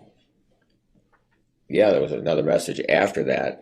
Okay. But there was, during that phone call with Lynn, I mentioned when we tried to get a hold of Lynn a couple days earlier on that Sunday, that a couple ladies had answered Lynn's phone, and they were telling us not to call this number ever again. Don't worry about Lynn. And they hung up on us. And a couple minutes later, Another female called back. Well, hearsay. I'll sustain the objection on narrative and hearsay. Next question. Okay. That was the same call that Lynn said she was getting out of the hospital, correct? Correct. And that's the last time you talked to her directly, right? Correct. But you said a few days later she left you a message of some sort? Judge asked me, answered. Overruled. Is that right, sir? Correct. She left me a message, a voicemail. Do you remember how many days after? I couldn't tell you for sure. Okay. In that voice message, though, did she ever say, Jim, I'm sorry, I'm leaving, I'm gone, No, anything like she that? apologized for the way that Judge, those. hearsay. Sustained. Anything in that voicemail message that caused you concern that Lynn was going to kill herself? No. Speculation. Overruled. His answer may stand. If there is an objection, wait till I rule on it, okay? Okay. Just to be clear, you said no? No. Thank you, sir. That's all the questions I have. All right, Cross. Thank you, Judge.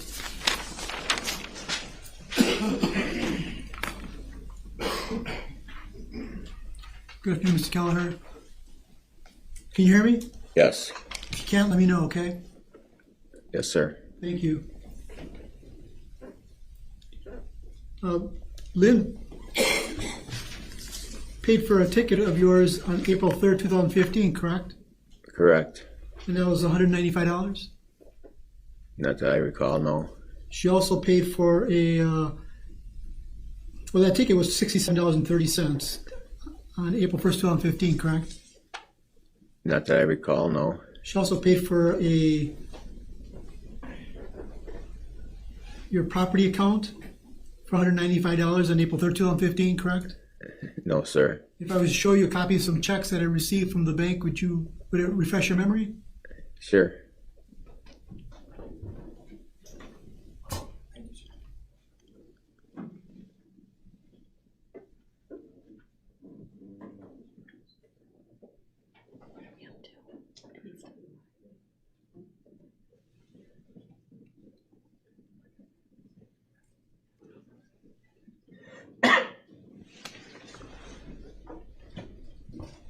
Do you remember her paying for your tax preparation on April 3rd, 2015 for $195? I don't recall. If I showed you a copy of the ticket, would that refresh your memory? Show me, please. I believe we're up to 590 for the defense. Do you want to mark that, please, for identification purposes? 91, Judge. Oh, all right, 591. Thank you. Thank you.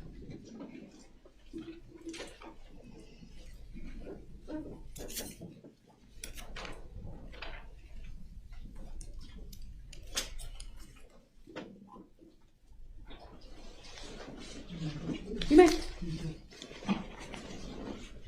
There you go, sir.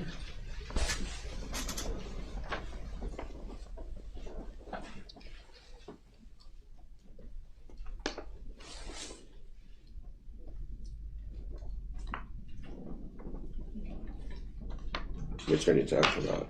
The ones that are highlighted, sir.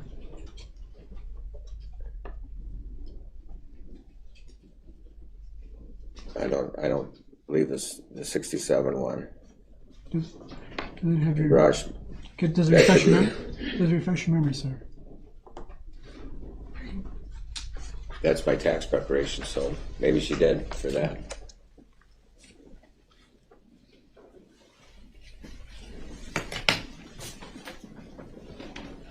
So again, in 2015, Lynn was paying for things for you, correct? Apparently, I didn't ask her to.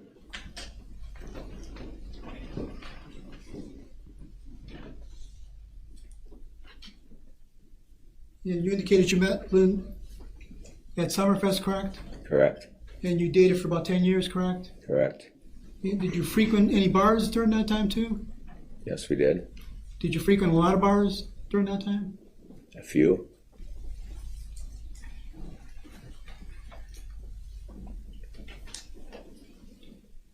And eventually you guys broke up in 1993, give or take a year or so? I believe so.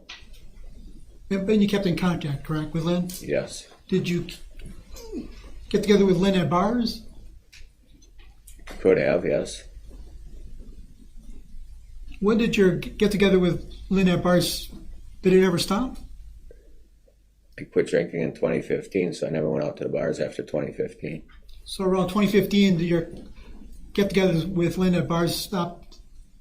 We wouldn't get together anymore after we had broke up. We would see each other here and there, but we weren't ever going out. We wouldn't call each other and say, let's go to the bar.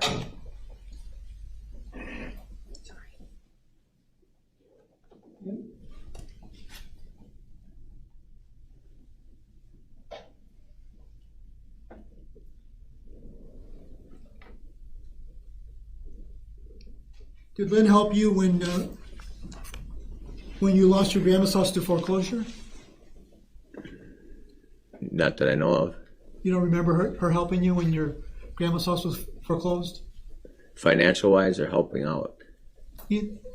Helping out. She might have been there to help move and stuff. There were a lot of people that were there moving.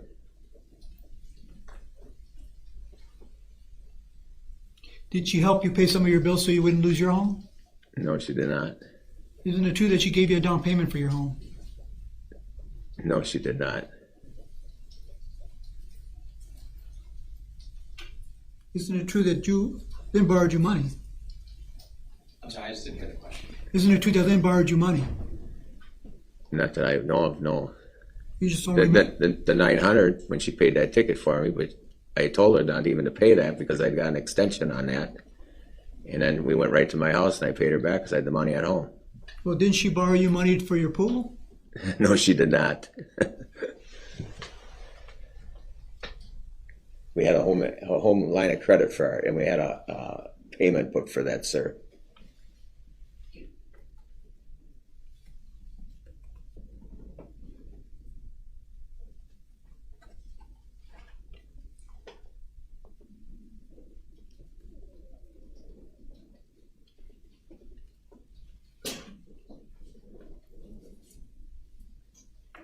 Did you and Lynn ever go out to dinner together with your new girlfriend? I couldn't say for sure. We may have. So you don't remember if you, Lynn, and your girlfriend went out to dinner, would she would pay for the dinner? No, sir. You don't remember that? Or it did happen, you just can't remember it? I don't believe it happened.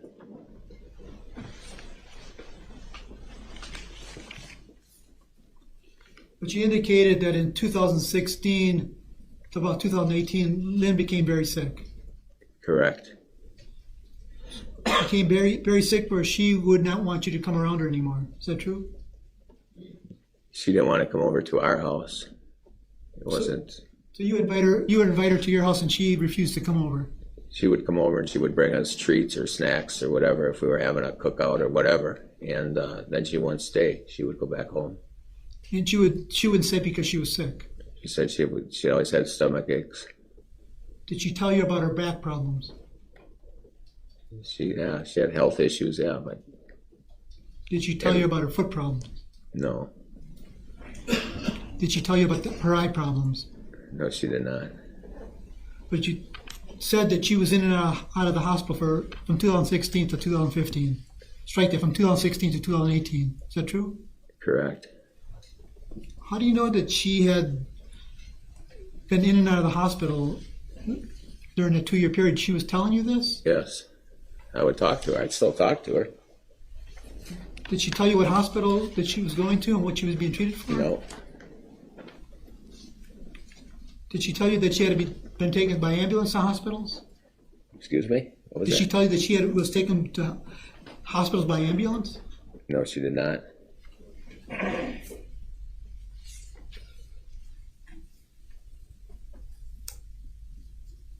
You were aware that when you went over there to Lynn's house, I think you said the last time was December of 2017? Correct. Did she have a cat?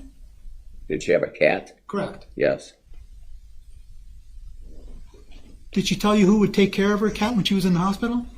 No, she did not. Did you offer to go over there and take care of her cat when she was in the hospital? No, I did not. I didn't know when she would always go into the hospital. She'd go in and she'd be back out and said she was in the hospital. I wouldn't know. How would I know to go take care of the cat? So she wasn't telling you at all when she was going to hospitals, correct? No.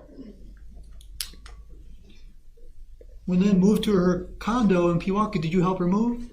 No, I did not. Did she know she was even moving? I heard she had bought a condo, but I didn't know when she was moving. She never wanted help when she moved. She never wanted your help when she moved. She never wanted anybody's help when she moved because she was an independent woman and she wanted to do things herself. And if people helped her move, she'd redo her interior anyway. So she'd rather do it herself. Were you aware that when her mother died, Lorraine? I believe that was in 2013. Yeah, did you go help her? No, I did not. Did you offer to help her? I know when she died, but no, I did not. She never asked.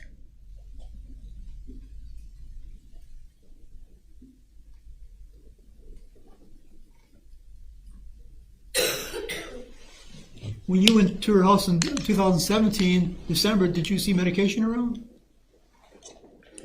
Not that I remember. You weren't looking for medication, I correct? wasn't looking for it, yeah, correct.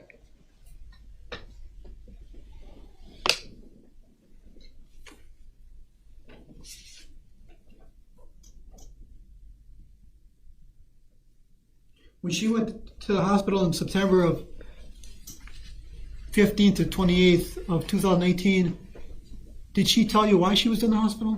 No, she did not. Did you ask her why you're in the hospital? I might have. I don't know. I can't say for sure. Did you go visit her in the hospital? No, I did not.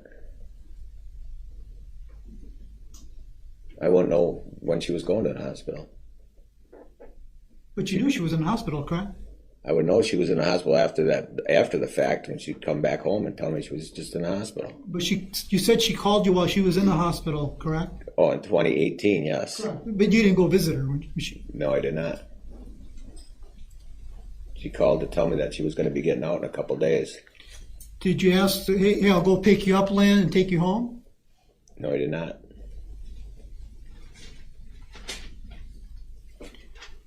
Did you ask her, well, if you're in the hospital, who's taking care of your cat?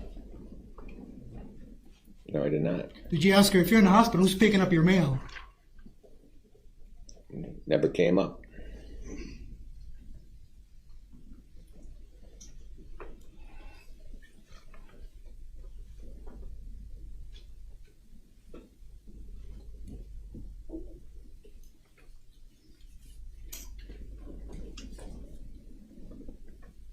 I'm nothing further, Judge. Thank you. All right, any redirect? Just one question. Mr. Kelleher, you didn't go visit Lynn in the hospital, correct? Correct. But you made plans to see her when she was released. Correct. And that never unfortunately happened, did it? It did not. Thank you, sir. That's all. All right, thank you, sir. You may step down. Thank you, Your Honor. Alrighty.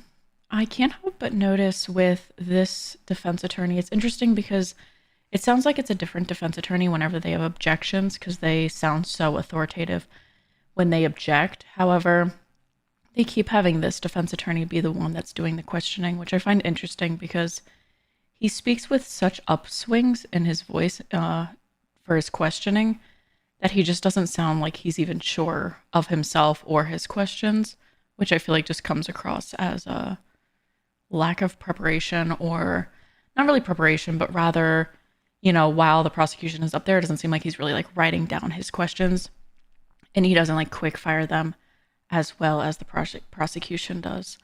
We're going to switch over to listening to a 911 call from the defendant. Ina as well.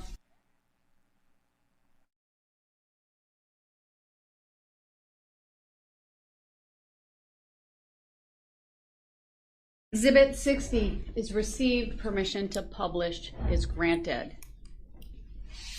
And Detective Cole, would that call to dispatch have any video with it? No. Okay, so it's just audio? Yes. Okay. And I believe we tested the audio system out this morning, Judge, so I think that this should work. It's about 5.5 minutes long, and I would just ask Ms. DeValcanier to play. Before she plays, I'd like to read to the jury instruction 158. Ladies and gentlemen of the jury, you are about to hear an audio recording. Recordings are proper evidence and you may consider them just as any other evidence. Listen carefully, some parts may be hard to understand. Go ahead.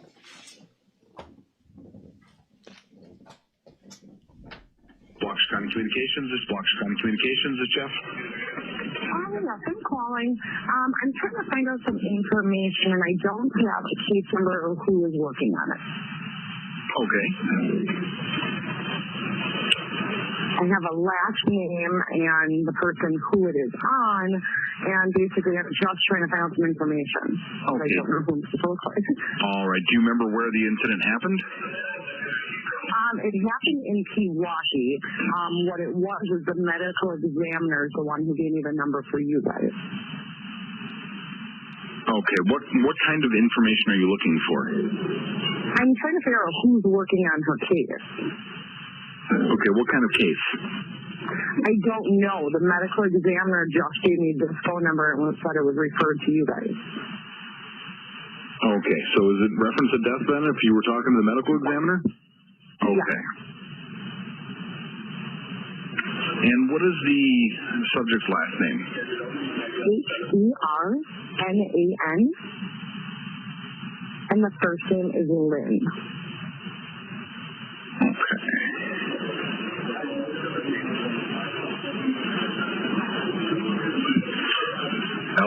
Lynn? Correct.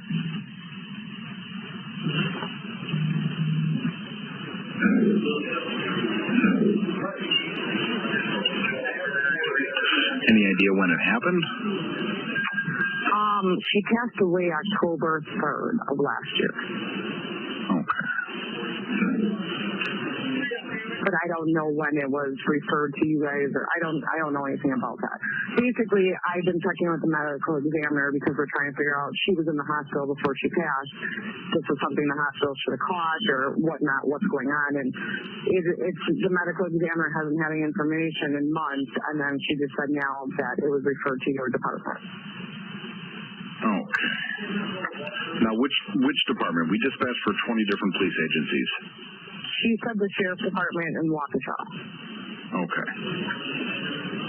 I am not finding anything with that last name, but they don't always put the name in the call for a decedent. Let's see.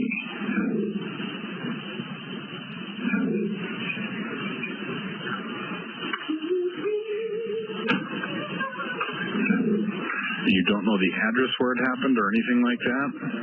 Her address is N16W26543, and it's Meadowgrass Circle. Okay.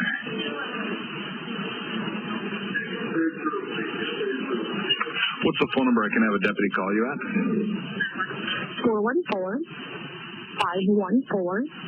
414-514-1039. Okay. Do you know what unit number she was in? I don't. Okay. Oh, unit for her apartment, you mean? Yes. Unit A. I'm sorry, I didn't even think you meant the address. That's okay. All right.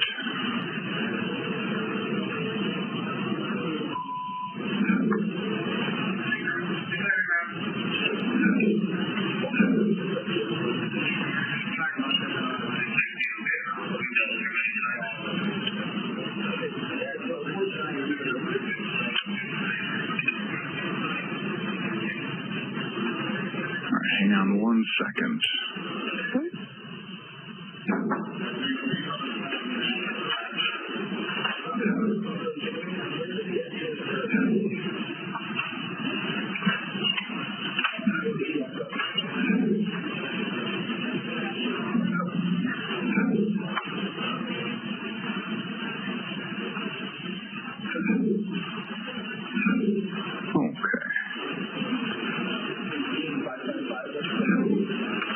And your last name? Kurczewski.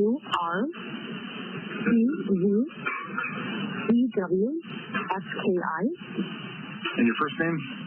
Jessy, Jessy. Okay, is that short for anything? Nope.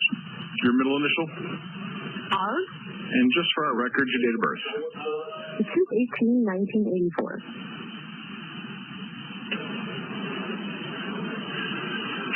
All right, Jesse, I will have a deputy give you a call, okay? Thank you so much. You're welcome. All right, bye. All right, bye-bye.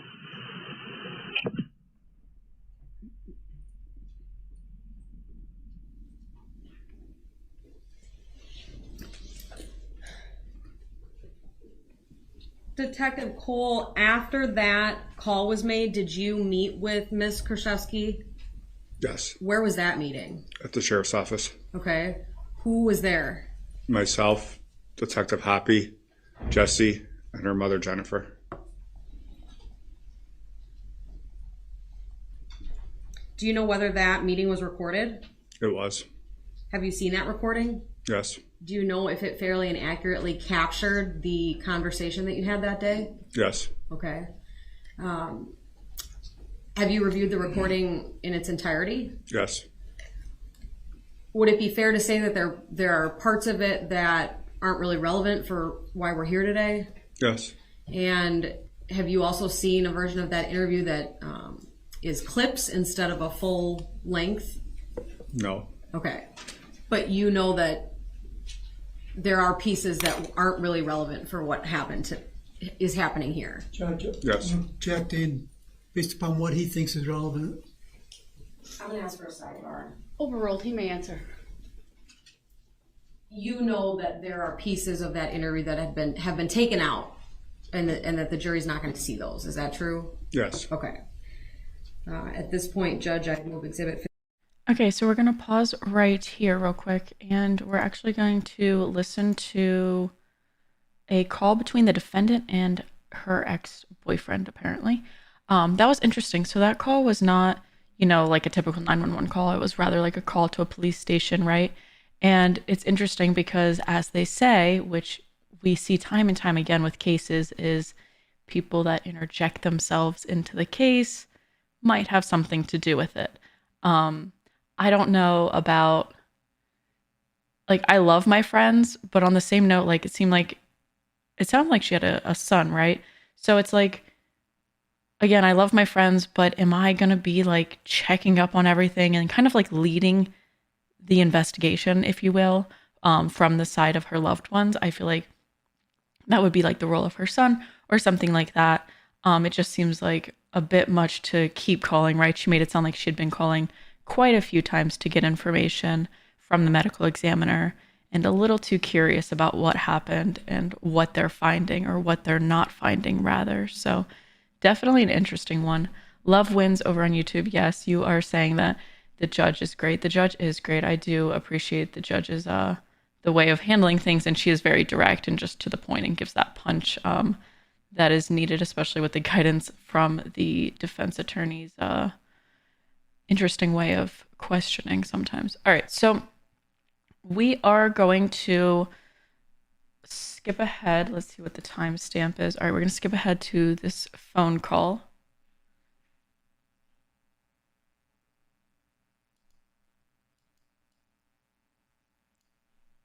Time.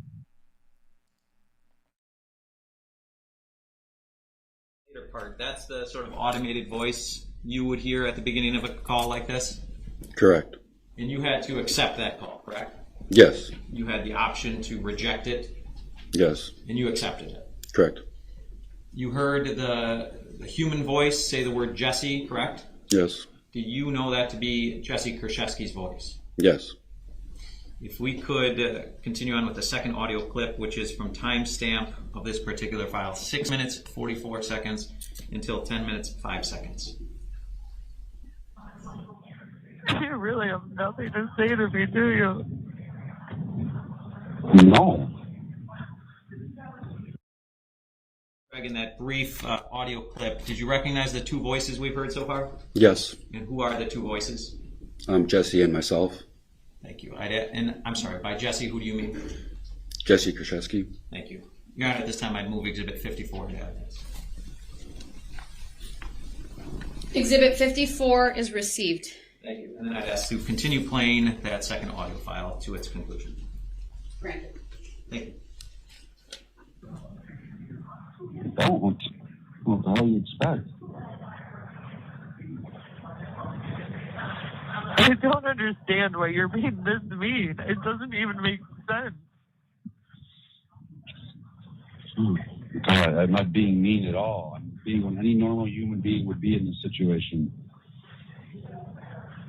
I don't know you, Jesse. Yes, you do. No, I don't.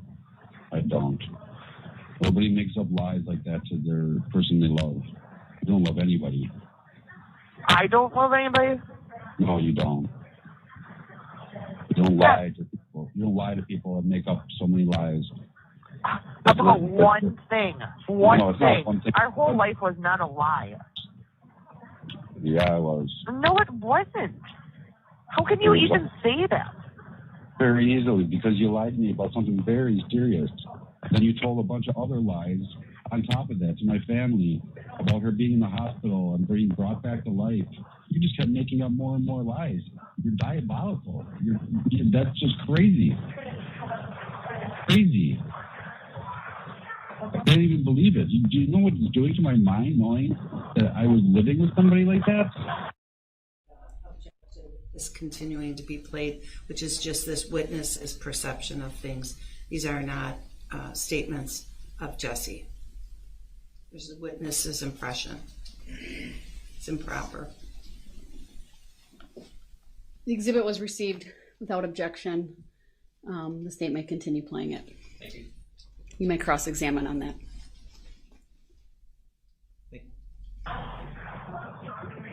And you never even skipped a beat. It didn't even bother you. It didn't bother me? It bothered the shit out of me, Scott. There's a reason I didn't let you know this shit. I couldn't tell. Whatever. I couldn't tell. There's no reason why you didn't let me know this shit. You should have let somebody else know, like the police or a mental institution or something. Not what the heck you did. It's just sick. It's so sick and disgusting.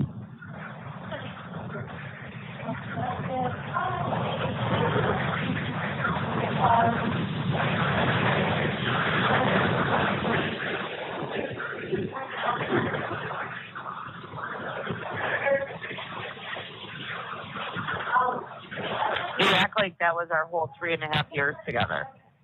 And it wasn't.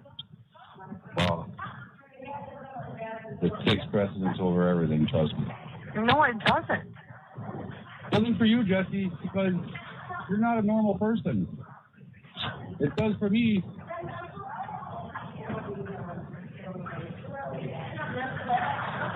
You never once thought that I was keeping you from anything so you wouldn't know, so you wouldn't be a part of anything?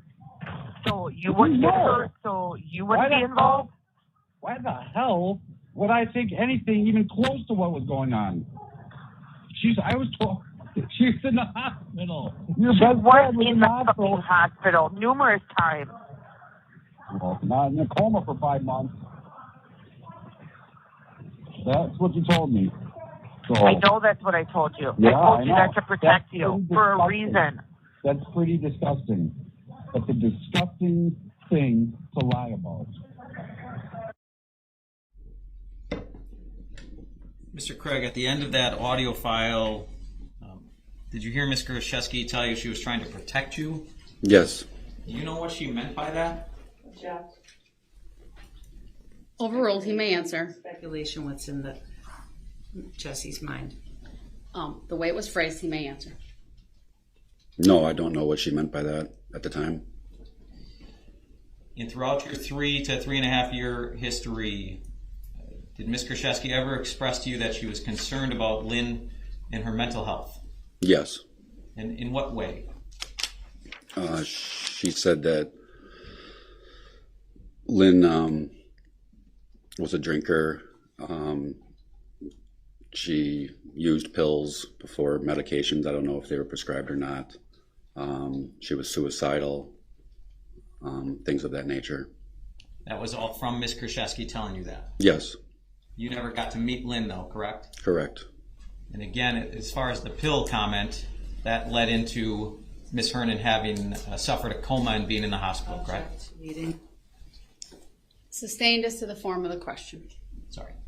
Mr. Craig, how did the pill comment specifically come up as it relates to Ms. Hernan?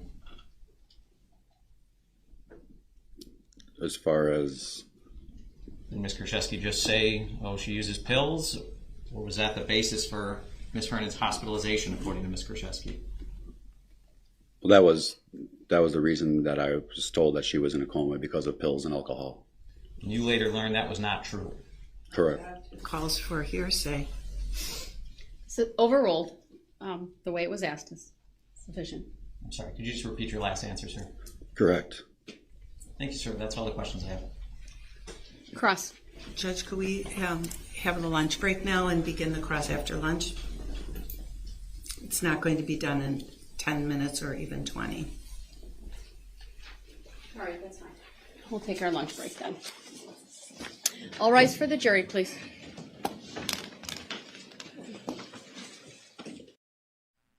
Well, that was juicy.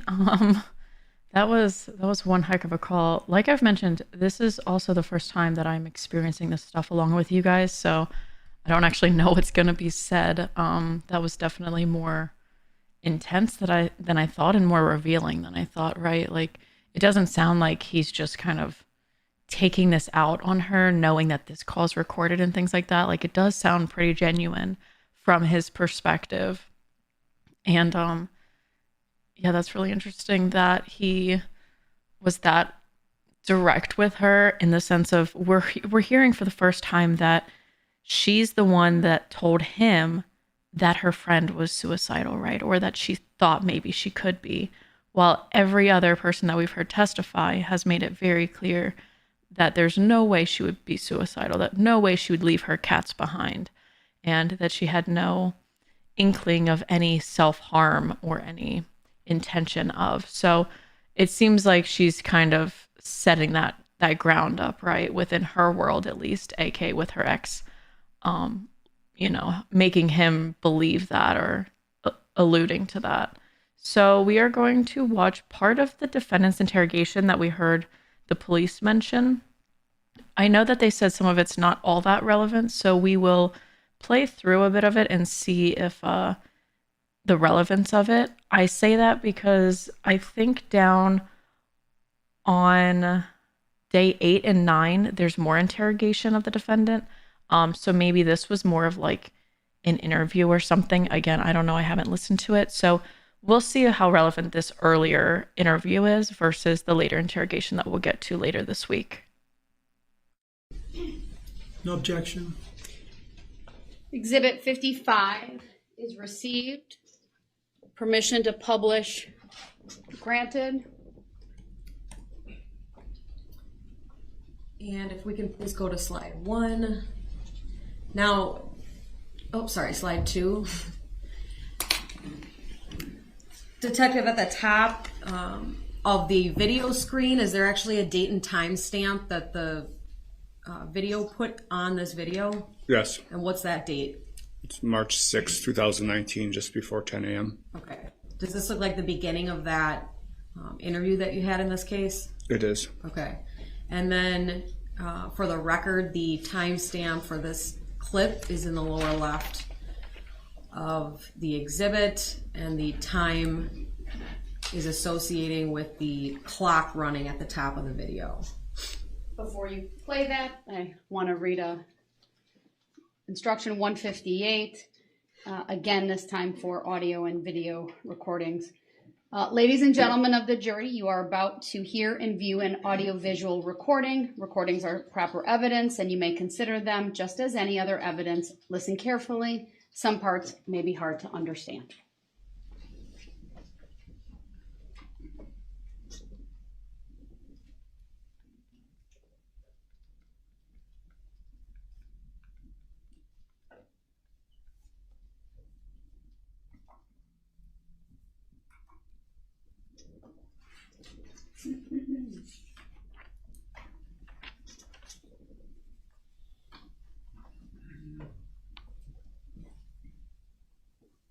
Erin, this is Jessy and her mother. I'm sorry. Hi, Jenny. You have a seat right there. We're going to grab you another chair. Oh, no. I'm sorry, I didn't. Erin. Erin, okay. Nice I'm to meet you. You as well.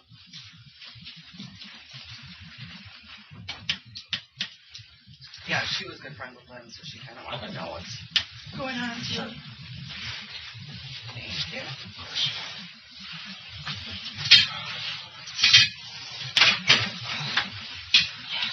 Theoretically, I am assigned to this case. Okay. But we got a new boss here a little bit ago and kind of changed protocols on us. Because back in the day, I've been doing this a long time. Sure. You called down and said you're all good, and now he has us investigating it like on a back burner. Sure. So when you called, yeah, I knew the name, and I had glanced over it. But I'm waiting for the ME to call me and say, hey, we're all done, death certificate signed, blah, blah, blah. Oh, okay. So I was a little surprised when you sent the phone. You had concerns about the hospital. When I talked to the medical examiner last, Uh-huh. I talked to him numerous times. The first couple times, they said there was a few issues as far as health-wise. She had like 5 things. Mm-hmm. Then they said they were waiting on toxicology. Mm-hmm. And then they said they sent out second samples or tissue, something, and then they stopped saying anything. And they said I had to contact you guys. And that's when I got the boss. Okay. And I'm going, I just want to know, because they kind of weren't sure. We didn't know if it was a suicide or if it was something medical. She was in the hospital shortly before. She's been sick for years. We really weren't sure, if this is something, because the doctors could never figure out what was going on. Mm-hmm. So it was frustrating, and she had literally probably 10 boxes of medical documents. Okay. And, we just didn't know. And, I know what state she was in and where she was at, but I didn't. It's kind of frustrating because I was there all the time taking care of her. I'm the one who took her to the doctor. I'm the one who did everything. So the not knowing, and I wasn't there with her. There is a medical So issue. it bothers me because I go, 5 could I have years been there? worth. Could I have helped? Could I have done something? That's my hardest part. Mm-hmm. I've never found anybody before, and it's not something I ever want to do again. So. The medical examiner, they're very thorough. Yeah. I barely graduated high school. You know what I mean? Yeah. And they're super smart. When they talk to me sometimes, I'm like, hey, you got to figure it out. Well, that's when they were talking to me. I'm going, I don't know what that means. I'm sorry, I don't understand. So at this point, they're waiting for their secondary, they call them confirming tests. Yeah. But there doesn't appear, there's no trauma to the body. Nothing like that. She had medical issues, which I think is pretty well documented with her medical record. Well, I want to know, that's what I want to know, if it's in her head. If this has been 5 years worth in her head. It's frustrating because the doctors could never find anything. And they found little things, but not. She just kept doing repeat checks for years. 3 months. She'd have a bowl of soup once a week. Yeah. And she had such stomach issues, and she was just frustrated. And finally, the last time we went in, which was 4 days before she passed, that she got out. She was in for 2 weeks. And where'd she go? Waukesha? Pro Healthcare, Waukesha. Waukesha Memorial here, right just up the road? The hospital right up the road. Or she went to the clinic or the hospital? No, she was admitted to the ER, and then they. But it was Pro Healthcare. It was right here, I think. Oh, I thought it was Waukesha. She was in. This is Waukesha. Yeah, Pro Healthcare is WMH. Yeah. Yeah, I know actually it's close to here because there was the same exit. So. And you said in the lobby that you and Miss Hernan were friends? Yeah, she's my best friend. How long have you known her? Over 30 years. High school together or something? No. We lived in apartments. Okay. So she was like an aunt, a second mom to me. She didn't have kids. So you've known her your whole life? Yeah. And that's why you were helping her out? Yeah. Or? Yeah. Well, we're power of attorney and everything. She switched her medical the last 6 months. My mom was in charge of everything.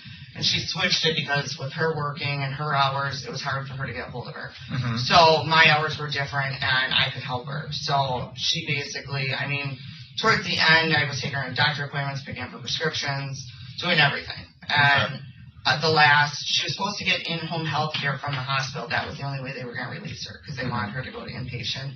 And she refused. Okay. She didn't want it. Was that coming then, home health care? Because the report says you were the caregiver. Yeah. No, home health care, they called. They were supposed to come that Tuesday or Monday. And I don't remember if it was Tuesday or Monday. But they were supposed to come. She pushed them back to Friday. And they actually called because they kept calling. And I finally answered the phone and said she's no longer because they were trying to come out. That was her condition upon her release. Was they wanted to make sure somebody was there with her. I was there with her. But she had to have in-home health care. When you say you were given care and you got different levels of care. I wasn't an RN by any. That's what I was going to ask. You don't have training. She used to be. You weren't given injections? No. I basically would help her to the bathroom, do any errands she needed, make any if she needed. She never needed her up when she needed to be cleaned up. She right before the hospital, she had a few accidents, on the way to the bathroom, stuff like that. So I helped her around the house, but I didn't. She used to be an RN, and she was to the point where, because she knew Lynn did not want to go, she was debating and quitting her job to actually physically take care of her. How long were you taking care of her? It was just shortly, I would say. A little bit before she went into the hospital. I mean, I was out there pretty much every other day, but I wasn't staying. That was doing her shopping. Yeah, I would say a few months, but then towards the end, I was back and forth twice a day. Okay, so for the last, let's see, I'd say 6 months. Last 6 months. Yeah. You're out there every couple days. Yeah. And then the last few weeks, you're out there Pretty much often. daily. Yeah. Once, twice a day. And you're helping her. Are you administering the medication at all? No. She's taking care of her own pills. Yeah. But you're picking them up from the pharmacy. Which pharmacy were you going to? Walgreens. It's right off her main road. I'm not a Waukesha person, but it's the closest Walgreens to her. In Pewaukee? Yeah. Okay. Yeah, they knew me very well. They knew her very well as well, but. And did she have express pay set up, or did you pay cash? No, we used her card. Used her card? Yeah. Okay. Yeah. Was she paying you to do this, or just a friend? Yeah. No, well, I mean... A friend and friend, but yeah. Again, my father got real sick last year and passed away. And so I know how this stuff goes, and I was going there all the time. He knows, and it's real hard. And one of my coworkers said, well, you should be paying yourself to take care of your parents. I'm like, well, I can't take the kids. No, money. She always, would offer here and there, and but it's hard too because when somebody she had no family, she had nobody. I get you. It was us, so it's just it's hard. So when you bought groceries and stuff, you were just using her credit card. I mean, sometimes obviously that was coming from my house. Where was she on disability then, or she was on Social Security or just one of them. Medicare, but I got the form at the end of the year, but I don't know if it was Social Security or disability. It was one of them. Okay. I think it might have just been Social Security. Okay. But she's been on that for 5 years. It's based on what I've read in our files, been our contacts with her over the years. She was like a hairdresser in a salon or something. Yep. She made a lot of money doing that, or? She didn't really have any family. No. Based on what I can tell. Yeah. She has one distant cousin. She had, her parents passed away about Her dad passed away a couple of years, and then her mom passed away, and she passed away, I think it was a year, 2 years later. Was it 2? I don't know. I think about 2 years later. Because I helped her move sell her mom's house. And yeah, well, she doesn't have any family. So I mean, well, she did, her aunt, but she passed away too a year ago. They were all from Madison. That's where she was originally from. So we couldn't really find anyone local. I guess the medical examiner said there was a cousin or somebody called. It's great aunts, so it's a distant second cousin. I didn't know of them, so. Okay. And you had power of attorney medically? Yeah. Did you have financial power of attorney? No. No. No, yes. If need be, I think so. Or you did. I don't remember. I know I still have all the forms at home, so. Okay. And what happened to her apartment and stuff? We did an estate sale. Me and Anthony, the other family friend, just like us. His mom was her good friend. Two of these two. The two younger ones. But we emptied out. Was Anthony your brother or cousin? Or? No, it's a family friend. It's just like her. It was somebody she went to hair school with. She's got another good friend, Crean, who I know has their son. Yeah. So these two are. So she's got the house up there and it's sold. So now. Do you know Crean's last name? Do you have a number for her? Yeah. I can't think of her last name. While you're looking for it, we just get some basic information because we kind of jumped the gun here. Yeah. It's Jessy. Correct. Middle initial. R. And your last name? Kurczewski. Thank you for spelling it for me without me asking. No problem. Your date of birth? 2/18/84. Address? 10562 West Cortez Circle, apartment 26, Franklin, Wisconsin, 53132. Hold on. I'm great. Go as fast as I can. What's the zip? 53132. 53132. Correct. And your phone? 414-514-1039. And you work somewhere? Yes. What's that? Well, actually, no. Sorry, I'm not there anymore. Smiles for Miles is my last position. But you're unemployed now? Yes. Okay. And Kareen? I can't think of her last name offhand. Oops, I'm calling her. It's 414-916-1010.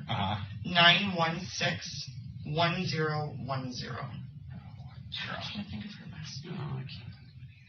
But she did friends like you a long time. Do you meet any apartments or? No. No, she went to. She just knows her. She went. No, stop. She went to beauty school with her. Okay. And then her son is Anthony. And why would she give the stuff to Anthony? Just because she needed somewhere to put her stuff, or? She was going to leave everything to me, but she figured, okay, if I died first, then who's going to get it? So she left it to the two younger ones that she knows. Okay. Do you know him at all, or no? We know each other, but not well. His name was Anthony, you said? Yes. Do you have a number for him? Yeah. We know each other more so. I know Kareem, and I know from too. Okay. From all this. I mean, we've all kind of intertwined. Let me ask you this, while we were looking again. How are you doing? Because you seem a little upset on the phone. It's just frustrating, the not knowing. That's what bothers me the most. Because I feel like, had I have been there, could I have done something? That's what I really, and it's just, Kareem calls me every week or so checking in. I spent 3-4 months cleaning up her condo, getting rid of things, and that was hard. Mm-hmm. And it's frustrating because I feel like she was so close to us, and I feel like, if she would have just reached out maybe a little bit more, or... Well, she did, and you just didn't know what was wrong with her. I mean, I didn't know if it's in her feel head. free to chime in here, but you're taking her to the doctor. She was in the hospital 2 weeks prior to her passing. I mean, it's not like you're talking. This is calls like throughout the night, during the day. It's all the time, and this has been going on for. Before the hospital, she fell 3 times, and me and her neighbor tried to pick her up, which she was very heavy. She's very tall. She gained a lot of weight with her stomach issues, and I mean, we literally were fighting with her on the floor trying to get her up. And her neighbor's probably 10 years older than her. Mm-hmm. And, I mean, her neighbor was just shocked because she was so sick, and she sat there for probably 2-3 weeks before we got her to go into the hospital. Mm-hmm. And it was just frustrating because it's like, you need help. And she was frustrated because she kept going in. I mean, she'd go in, but then she'd turn around and leave. Well, Does she have some psychological things going on?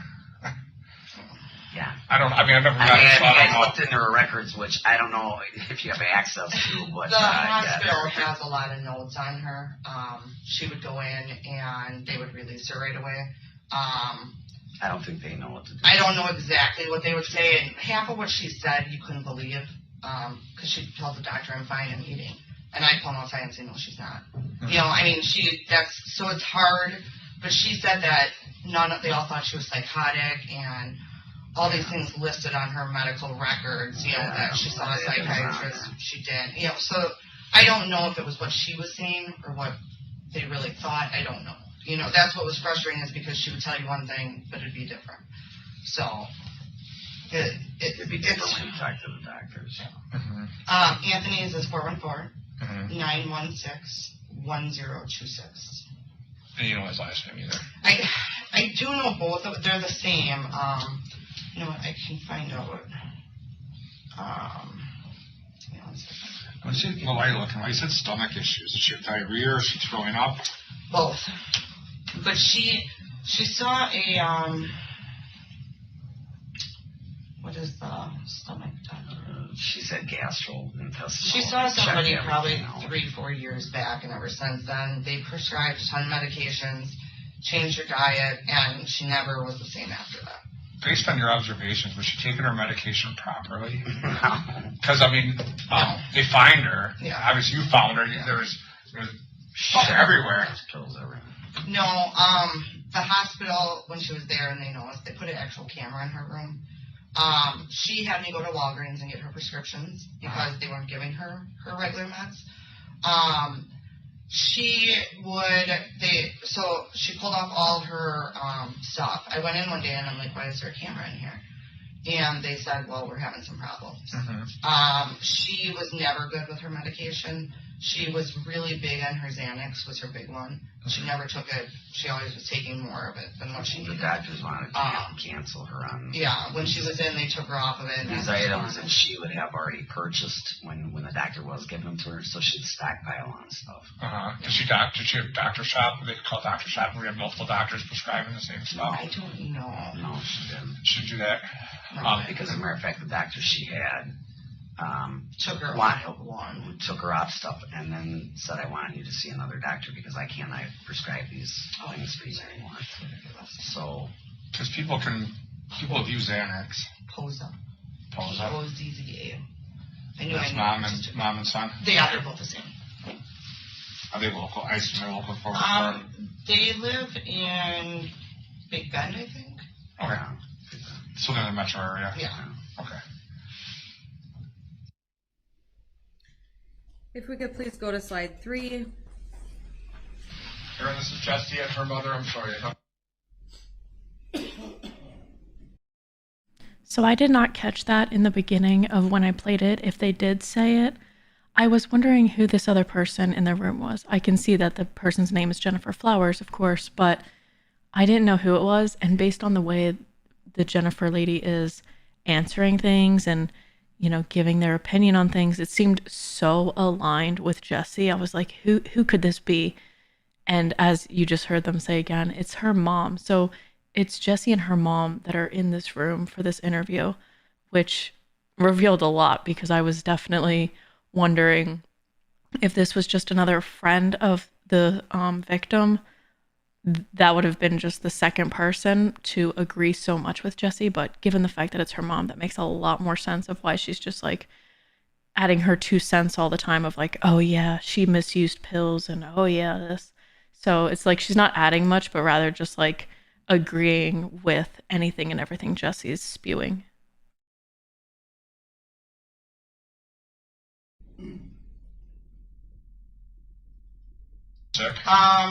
Towards the end, she really wasn't. I would say probably the last 2 weeks. Not that I know of, was she? Prior to that, yeah. You're there twice a day and someone's hitting it, you know it. Yeah. I mean, you're taking the trash out. No, she had 3 bottles when she passed away still. So, as far as I know, no. Okay. Before that... Because she was hospitalized for like 2 weeks and then she's out for like 4 days. Yeah. And then she passes. Yeah. So, as far as I know, she was just drinking water. And historically, based on my hospital experiences, they don't let you drink in the hospital. No, but she drank in the morning, too. She drank whenever, I mean, prior to her being sick the last couple of weeks where she wasn't drinking anything. Because she couldn't eat. She couldn't get anything down.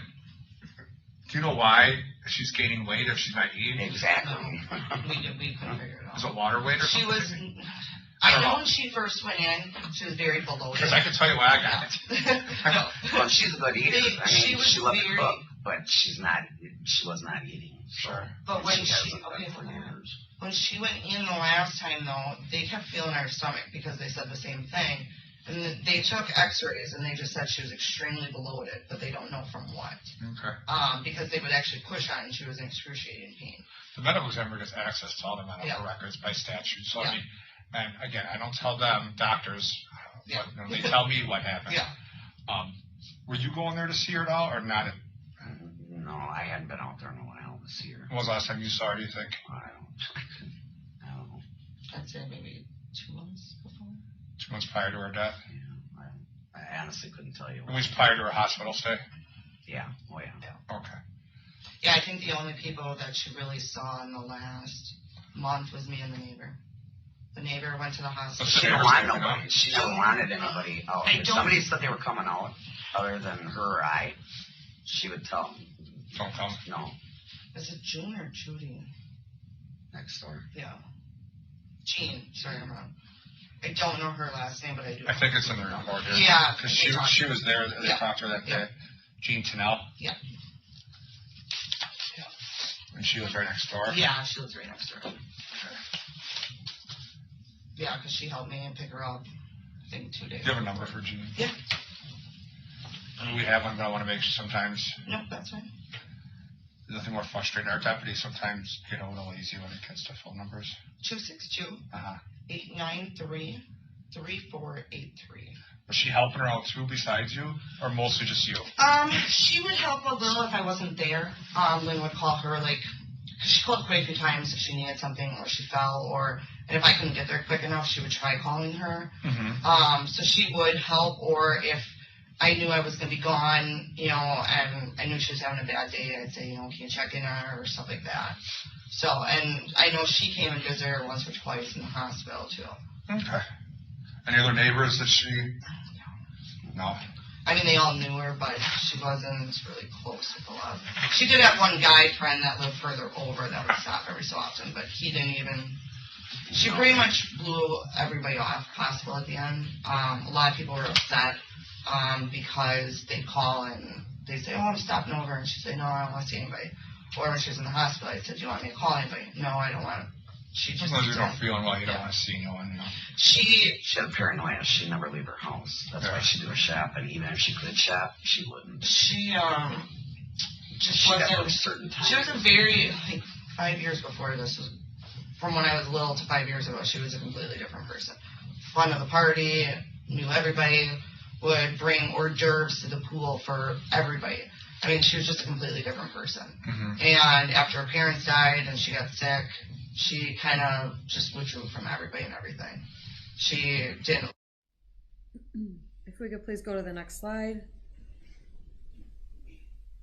Sick. Can I get your name? Is it Jenny or Jennifer? Jennifer. And on the show? Yeah. And last name? Flower. Date of birth? 12/26/1963. Address? Same as the Cortez? Yep. You have a cell phone? 414-460-5792.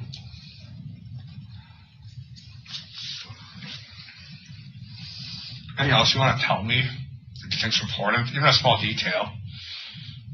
No, there's nothing I can. I mean, the crime scene pictures, I reviewed them before you came here. Obviously, it looks like she was trying to force down medication. The doctor will tell me if that's true or not. Do I think it's a suicide? Yeah. I think she... Because of her psychological issues? Yeah, and I think when she went in the hospital, that was it for her. That was the last straw. If they couldn't find nothing, she was going to tell them whatever she wanted to get out of there. And I told her that. I said, she just wants to come home because she's going to do herself in. She was just very... She was just tired of being sick. And she was frustrated because she wasn't getting the answers. I do know when she first went in, they said she had liver, kidney. She thought she was going to have to go on dialysis. Within a day that improved, they said no. Then after her being there 5 days, they said she has C. diff. She was so excited thinking that was like all her problems. And then she realized that wasn't, they made her, I think, with what they told her and what she believed, she got excited thinking they finally figured out what's wrong. She actually thought, she even had her water checked in her house when she bought the condo, the upstairs. She had them checked for mold. She had a lot. Yeah, I mean, she thought the apartment herself was making her sick, or the condo. How long did she live there? I think it was 4 years since her parents. 4 years? I thought it was like 3, but... Well, it's either 3 or 4. How about 3 to 4? There we go. I know, I got the paperwork. Is there an attorney that's handling the estate? Who's that? Lisa Martinson. And the next slide, please. Can I get your name? Had 2 friends, and they had set things they wanted. And those were the 2 people that she said, I do not want them in my house when she passed. Who's that? What's Green's mother's name?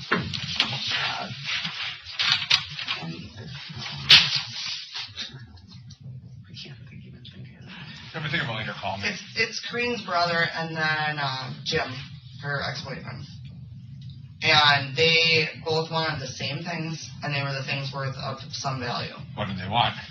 She had a very expensive bracelet that she bought about a year before she died. It was a men's Myrner link bracelet, and that was the first thing they both asked for. It was I've never seen One people wanted it so because the other sick one knew. over. I mean, I was like disgusted over what, they didn't say how did she die, how, when's the funeral, they didn't ask any of that. They asked when can I come to her house, or who's getting the bracelet. I want the bracelet. I mean, actually, Jim set his mom up to ask for the bracelet too, so that was 3 people, and she would never. I mean, it was sick. How long was Jim the ex-boyfriend? Over 30 years. They were dated 30 years ago? Yeah. Not that long ago, but yeah, it was. I don't think it was the point. No. They lived at the apartments. That's when I met her, and they I broke think up. maybe 20 years ago. No. She did a lot for him. A lot. And that's hanging on 20 years. Well, he's got a girlfriend too. Yeah. Yeah. Well, that's okay because he broke up 20 years ago. Right? It's a weird. Well, I'm in cahoots with that guy right now. I've had some conversations with him. Yeah. I'm also aware of the fact that she has given him money for down payment on his house and only paid him back like $300.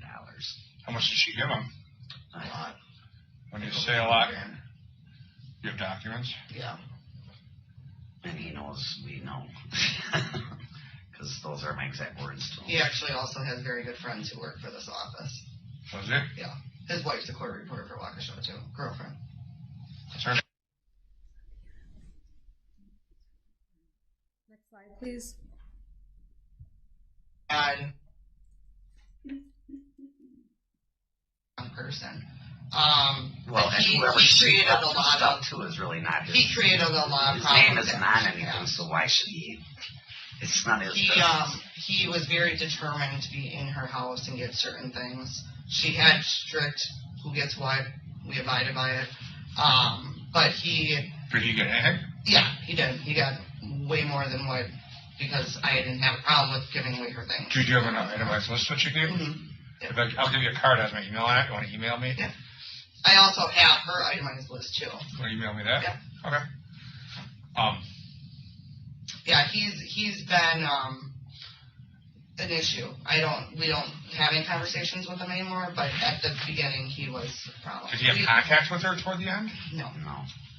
He tried when she was in the hospital, he tried. He called when she was in the hospital. Yeah, he called. Yeah, he was mad that he wasn't informed. We had a birthday gift to drop off for her, and I said, well, she's in the hospital right now, and her birthday was in June, so why are you calling now? Yeah. And she said, do not tell him I don't want him here. I don't want to see him. She didn't like the way she looked, so she didn't want people around. Because she always was done up. Oh, so good, and she's... Yeah. She didn't look so hot at the end, based on... You never look so good when you're dead. No, and the brother is Crane's brother. I can't think of his name offhand. Let me think of it. Send me an email. Yeah. But the two of them, we had a dinner. But you're pretty sure Jim's not around just at the end here? No. Do you have a phone number for him? He has. Or do you know his last name? It's Kel. I don't want to have any more It's Keller? Yeah, just I do have his number. K-E-H-L-E-R. K-E-H-L-E-R. Because after she passed, he contacted me and said, well, I'm contacting the sheriffs. And I want to know when she was in the hospital and how long. And he wanted dates and stuff, and it was like, okay, whatever. I guess I don't have it in here. I found it too. If you find it, send it. I know I have it. I thought I had it in my phone. But him and we had a dinner afterward, because she didn't want a funeral. She had strict instructions. So we had a dinner, and all of us know each other, but haven't really seen or talked to each other in years since she used to live on the lake. And, none of us are really close because we didn't really hang out together. People. But they were all at the She's dinner. kind of the hub and you're all spokes of it. Yeah. None of us really knew each other together, So did Jim go to the dinner? He did. Him and his girlfriend went, and, Corrine and her husband and Corine's brother, Anthony, came. She was pretty close with Corine's brother. Yeah. Okay. Was he there at all? Yeah, he wasn't going to come. No. At the end. He saw her maybe a month before, I think. So basically it's just you there. The only person she's seen is you. Yeah, me and the neighbor. And the neighbor once in a while, but mostly it's just you. Yeah. All right. Let me grab your card. Do you have any questions? No. Once we hear from the FE, I'll let you know what's going on. But Do you know, out of they curiosity? have up to a year. And they almost. I mean, it's not like, you know, it doesn't do anything. It's more so, I just wish I knew, you know. It's more so to know if I could have done something had I been there. That's the hardest part.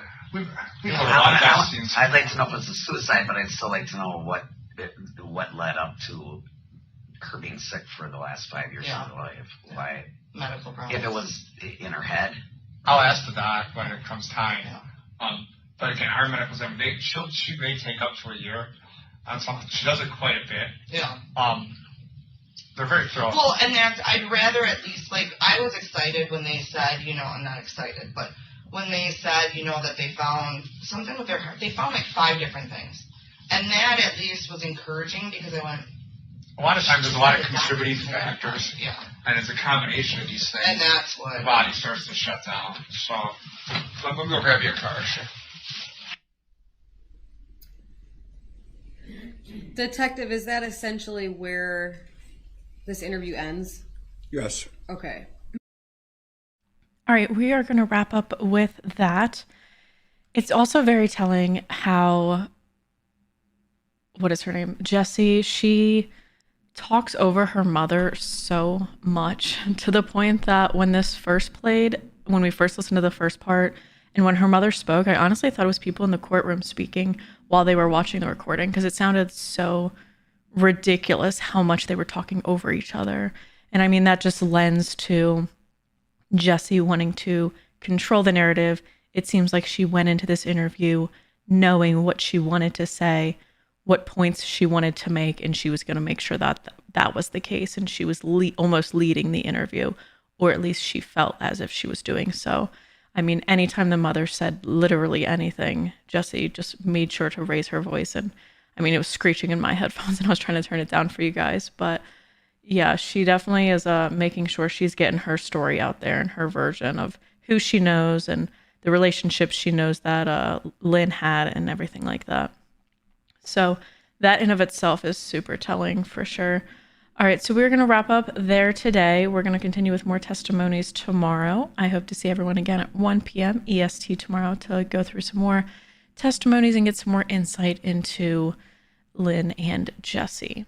So have a fantastic rest of your day. Thank you for hanging out, and I super appreciate everyone's input today. See you tomorrow.